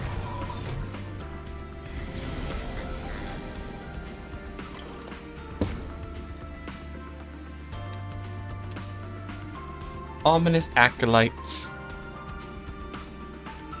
Okay. Moon Ritual. Moon Ritual.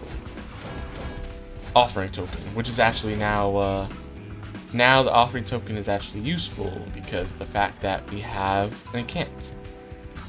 And then do this, and then we phase blessing. Keep getting a little stronger. And then we go to rune speed, and then we just randomly throw this frozen lance. That way we're getting all the armor. We will be protected. We will be ready for when the boss comes. We will not be ready for the random units though, because our damage isn't very high. We're not going to be very ready for the random units. It's the sad thing though. Money! Money! We're not going to be ready for the random units, besides the spell sword. The spell weakness will help a little bit, but not. It ain't going to fully carry everything though. Okay, can we kill his healers? They're not going to be doing healing though. Get that incants. Get that armor. Keep building up the armor. Okay, one spell weakness. So at least we'll take a bit more extra damage. Okay, this guy's about to die, which is annoying, but there's not a lot we can do. This guy, if we hit him with a right stuff, we can get rid of this guy. Nice. Offering token. Get rid of the Spear Steward. Get rid of this, because we can place the Spear Steward down here right now. Do a little bit more damage to these guys, actually. Go and get 55 attack here. Nice. Okay, 71 attack.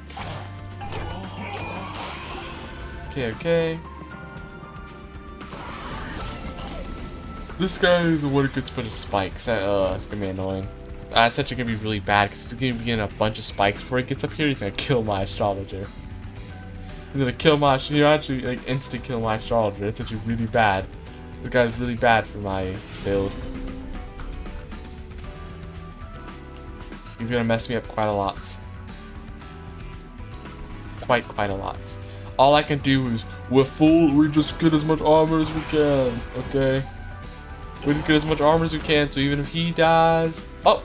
There, perfect. Now we can keep him alive for a bit longer. Perfect, got the phase blessing. Even if he dies, at least we have like the sharp guy. We've got the nameless guard to tank damage for a while and slowly whittle down the boss with all their armor, keeping them alive for a long time. Okay. Start getting rid of some of these like units hiding the back.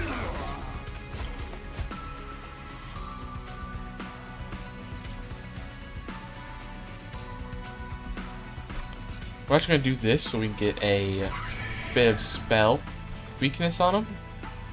If we put them here. And we'll do this.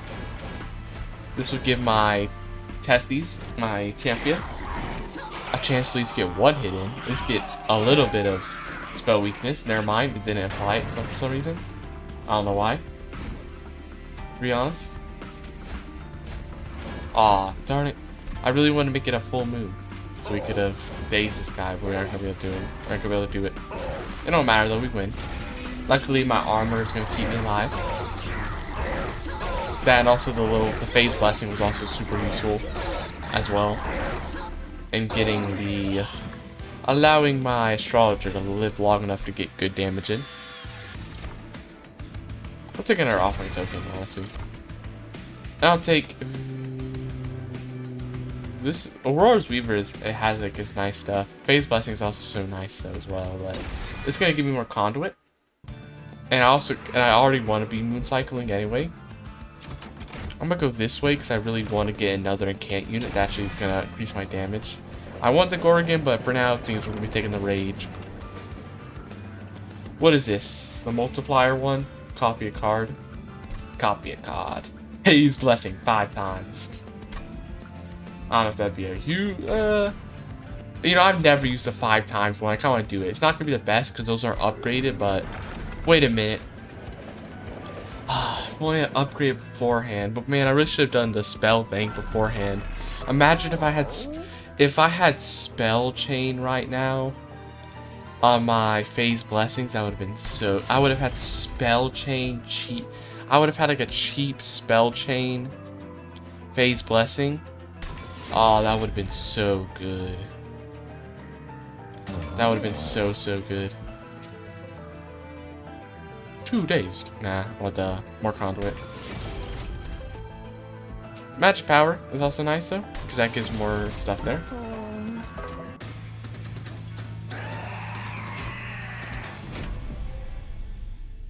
That would have been so good. But I'm so used to going to events first, just in case, because sometimes events might change what you want to get in the shop. So that's why I like go for it first. But unfortunately, it punished me that time for going there first.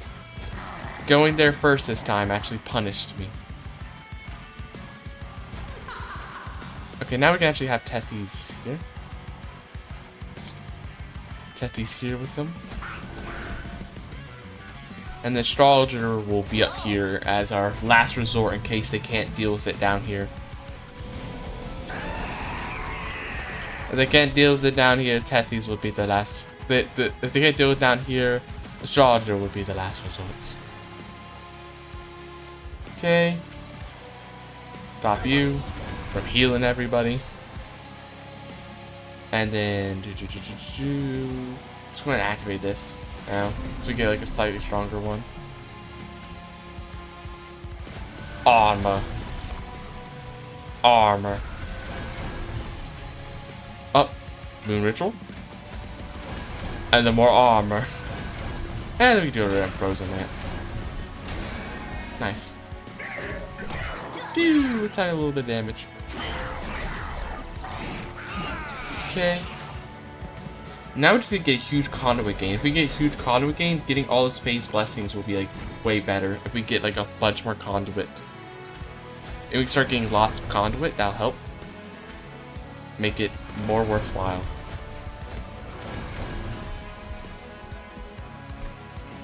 More conduit. Phase blessing. Frozen Lance. Oh, we're killing all of them. That's really good. Because now we got that Nameless Siren, I guess, doing more damage. And then we got the Sweep to kill the weaklings. Sweep to kill the weaklings, Nameless Siren to kill the strong one. Okay. This guy doesn't do actual damage, so they don't matter what they do. Oh, I would have liked to have the Aurora Weaver. Oh, whatever. We'll just throw the Aurora. We can't actually. We don't have any good places to throw the Aurora Weaver. Never mind. We need to get more space, which we will after we kill Archeon. I'll get the space thing. I'm gonna get the space one. Okay, just more armor. More armor. More armor. And we're just gonna draw for more incants.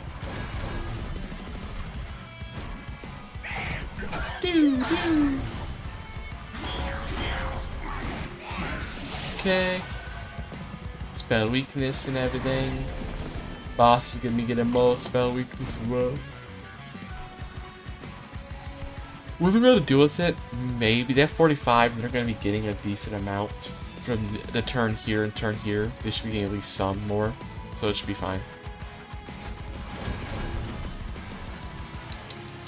I'm going to use Rune Speak now. Fly dazed. Already know how to do this. Do this.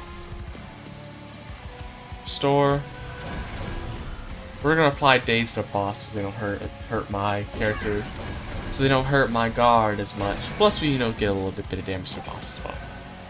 Makes the boss take a little bit more damage. Which is nice. Protects and does damage. Ooh, they're all about to die here.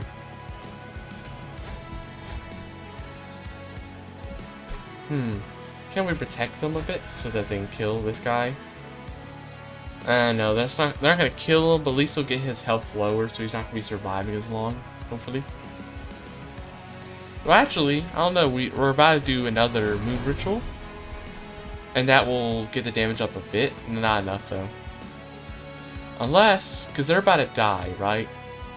This guy does 90. I was about to say, if we like protect this guy? Nah, it's not that worth it.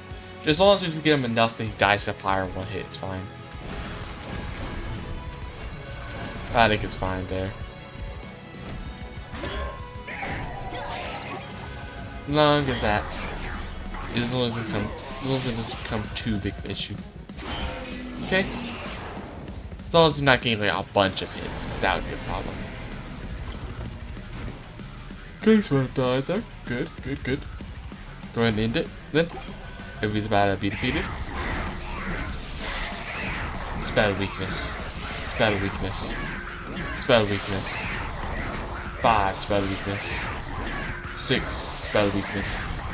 And a 7 spell weakness. And a dead boss at the end. Okay. Frostbite is pretty nice. Frostbite could be pretty nice. Sweep, strike. Sweep is good, but too big. We rock out the space for it. Mooncycle Astrologer, honestly, isn't that bad to just throw on a floor. It's like decent enough that it'll at least, like, until I get strong enough, it'll help deal with like the random enemies that get up there. I could throw it on the floor that has the other astrologer, and then like they'll just be doing a bit of extra damage to help me out, I think. I'm gonna go this way. I need a bit of health because I'm constantly bleeding damage from those little blights cards. Okay, what is this? I don't remember this event. What is this? Spells cost more, sucks. But triple stack, upgrade spell to cost -4, I don't care. Permanently gain, reserve permanently gain 5 magic power. Ooh. That could be kind of good on a phase blessing eventually, but nah. But there's also like other stuff that it does. Here's the thing. Is that worth it? Because you get triple stuff, and that means like I'm getting like 3 conduit instead of 1. But the problem is you're gonna have this negative card, which means I'm gonna be, and that negative card, the spell I could have been I have to get rid of the negative card, so it's wasting energy, which might stop you from playing the more expensive fade blessings that aren't like more cheap, that haven't decreased their cost. Plus, it takes up a slot in my deck, so I could have been like potentially drawing a phase blessing, but instead I draw an entropic crystal. So I don't think it's actually worth it enough.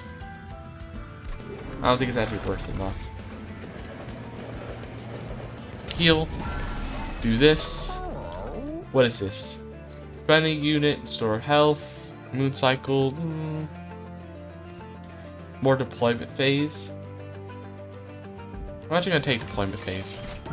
They can help me out if I start getting a lot of equipment. Okay, Tessie's Titan Bane. Get the conduit. Da da da. You know what would probably really help me out? If instead of just immediately starting battles, if sometimes I would like if I actually check to see what units each battle has, so I can remember if there's gonna be like a sweeper Thorns unit that's gonna murder everybody. I really should probably do that more. And I actually pay attention to that, to make sure I'm not gonna get destroyed by that. Okay. Well, technically, Here's the thing. Technically, this unit that I want to get, the Aurora Weaver. Technically, actually, never mind. I was about to say, technically, is it even useful to have this down here yet? Because I don't have MAGEBLADE, so is Conduit can be helping me? No, because I keep getting Phase Blessing gets affected by Conduit, so it still would be useful. So no, I want to be making sure that I have her down there. So don't. I was thinking, like, what if I instead of playing Astrologer down here instead? But no, don't be doing that now. Don't be doing that now. Ugh. That's a lot of damage about to be taken down. We'll get rid of one of these guys so they're not hitting the fire. Okay, these guys take a lot of damage. They're going to be taking some damage here as well. Do Moon Ritual. Moon Ritual. I'm actually gonna Starstruck with. I'd really wanna, because this guy's already gonna be taking a lot of damage already, so I don't want to take any more than he already is. Phase Blessing. Phase Blessing. Phase Blessing. Okay. This guy's already gonna be taking so much. He's already gonna be near instantly getting killed is the thing.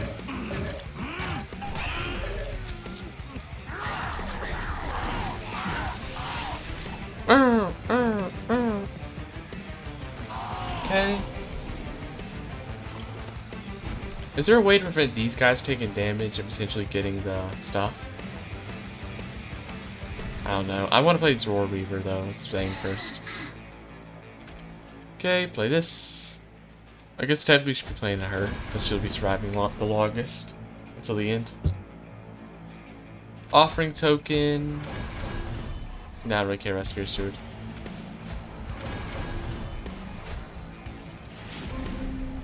Okay, get that. We get rid of some of these guys. That way we can protect our astrologers from getting murdered. As badly, at least. Not as, so at least they don't get killed so quickly. They get a bit more time.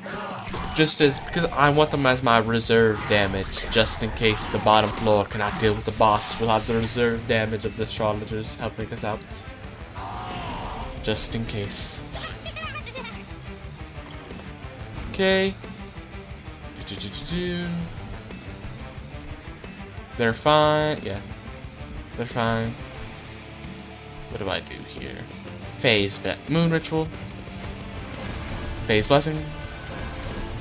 We should actually... Oh, I forgot. There's going to be corruption soon. I forgot. This boss gives corruption, so I need to start... I'm going to need to... give some health to some of the other units as well. Spear Steward, throw you here. Well, throw you here to take some of the damage away. Take some of the protect the astrologers more from dying. They're the most important thing. They're more important than a random Spear Steward. They have much more potential. Much more potential. Okay, only one hit. Good. Only one hit in the fire. Not too big of a deal. Finally, we get this Frost Piercer, which is nice. I like that. Actually gonna use it now. What's happening up here? They're gonna die. Good. Okay, get rid of you guys. You'll do so much damage. Then Phase Blessing, of course. Well, actually, Moon Ritual first, then Phase Blessing. This offering token. Eliminate the calcified ember. Good. Eliminated. Can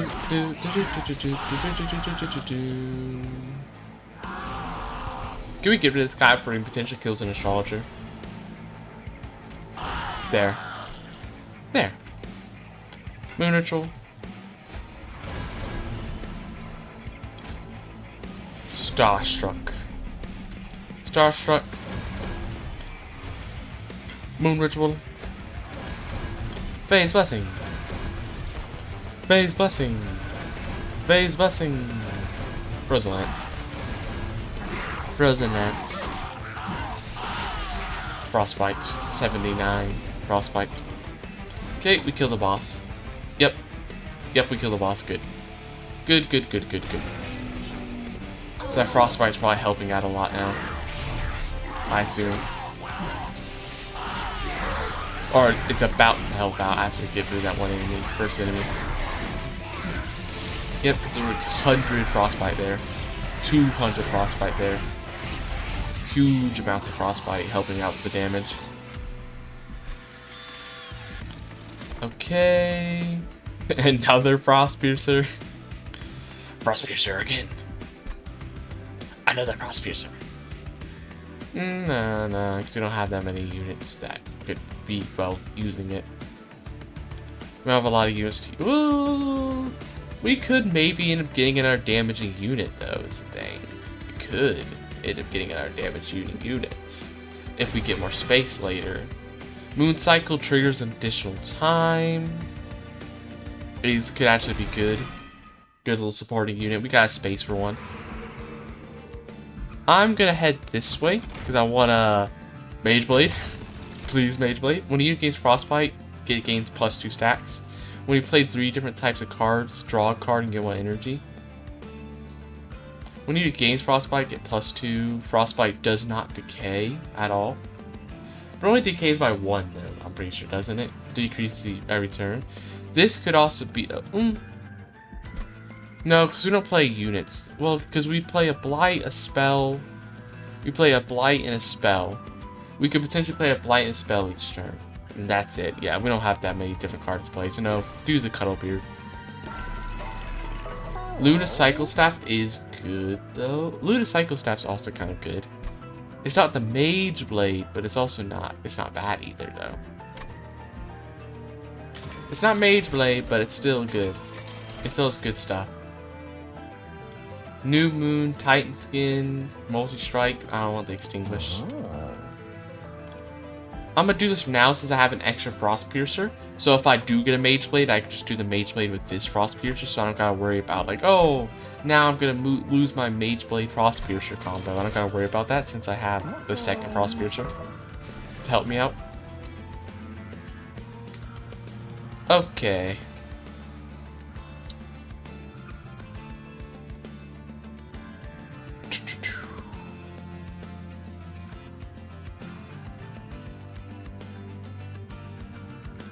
I'm actually gonna duplicate this good phase blessing. I'm gonna duplicate it.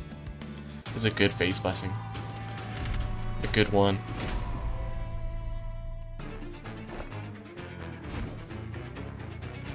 Guard, I keep forgetting. I really should be checking what units are there. I'm just so used to just clicking through so quickly. I really should be getting more used to actually trying to check, just in case.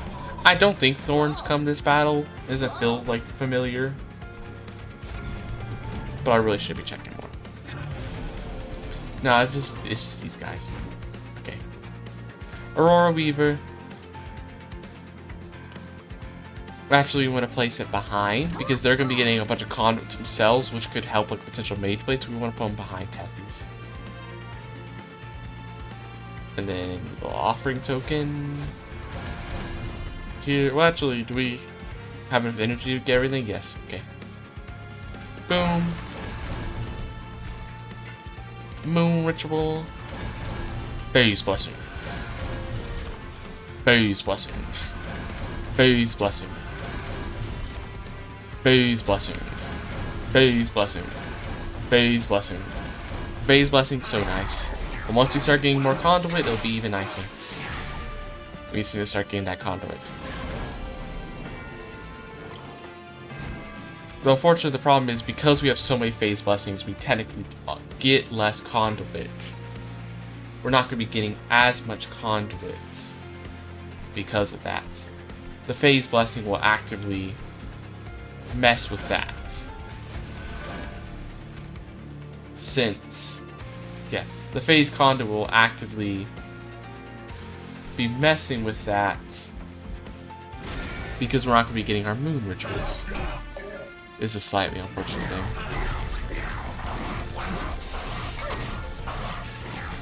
Moon rituals, which also means technically the moon cycle staff also won't be activating, and also our astrologers won't be activating as much because we just don't get moon rituals as often. But if we get rid of some of the frozen lances, I think that'll somewhat help with that. If we can get rid of some of these frozen lances.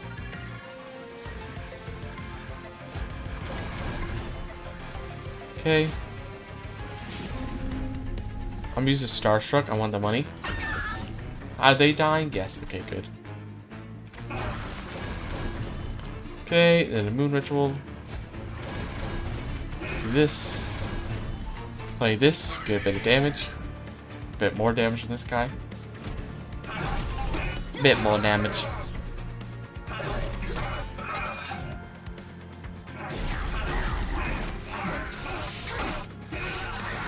Okay. Conduit. Moon ritual now. Now we're trying to get moon knowledge. Darn it, we have this animate, but I kind of need them because it's gonna make them stronger though. So we kind of have to play, even though we're gonna make these guys strong. Even though we're gonna make some of them weaker, we also make some stronger though. Frost Piercer. I'm just gonna give them the Frost Piercer because this is the random Frost Piercer, not the upgraded one. Not the upgraded one, which I wish I got earlier so we can go ahead and start getting the permanent strength on it. The permanent moon cycle strength. I wish I had gotten that. I wish I got that way earlier.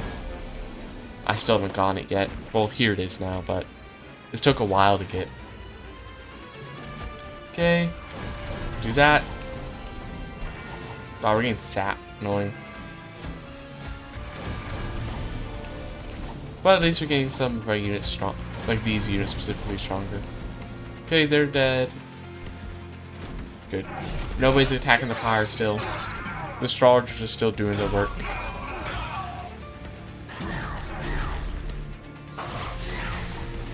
They're still doing their work. Conduit. Okay, we kill the boss. We do in fact. Though, now that I have the merged moon cycle, I don't want to instantly end turns now. I want to try to get as many moon rituals as I can, which is not very much, actually. Not a lot, actually. I was hoping to get more, but we didn't. We unfortunately did not get what I wanted. Yeah. 70. Frostbites. 61. 123.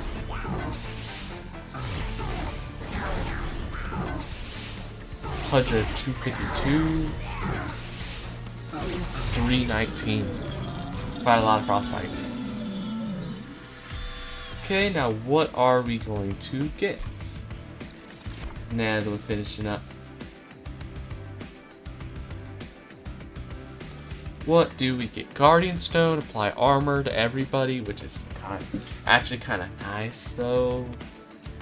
I've been told these stones predate even the god. They've been etched by its various members, marking the only true record of each Stygian. What do we have this time? This would still, I think this would still be good. It's gonna help. I feel like I might want it just because it's gonna help if I have the it's gonna help with the Stygians.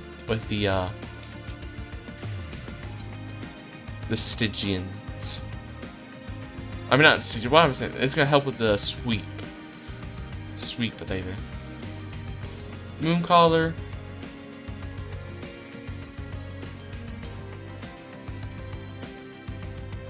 We're gonna get more because I know when I kill Kale, I'm gonna be getting 2 more rooms. So it's gonna be room for the little guard thing, and then room for the other thing, and then Mooncaller.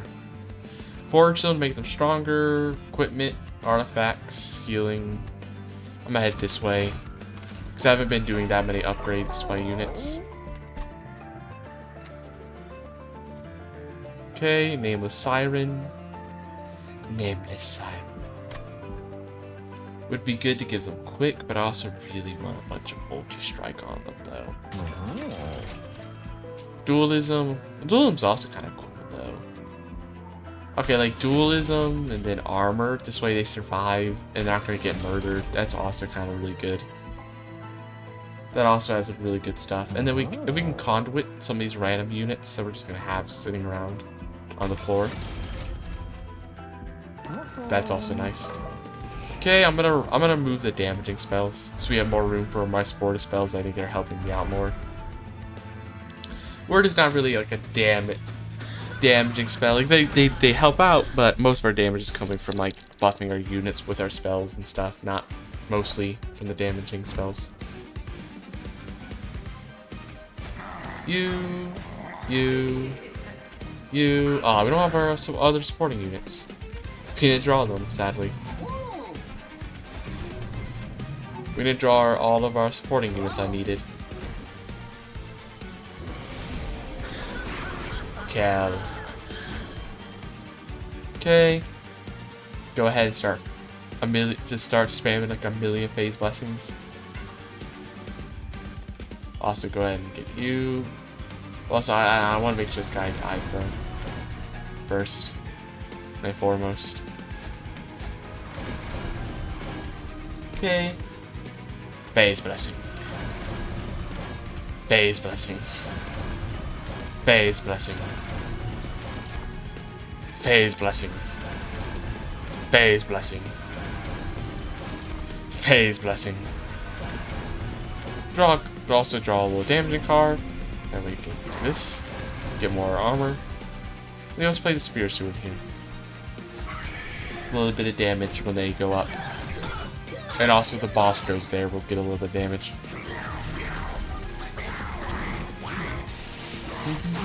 I wish I could get the Rage Revenge thing.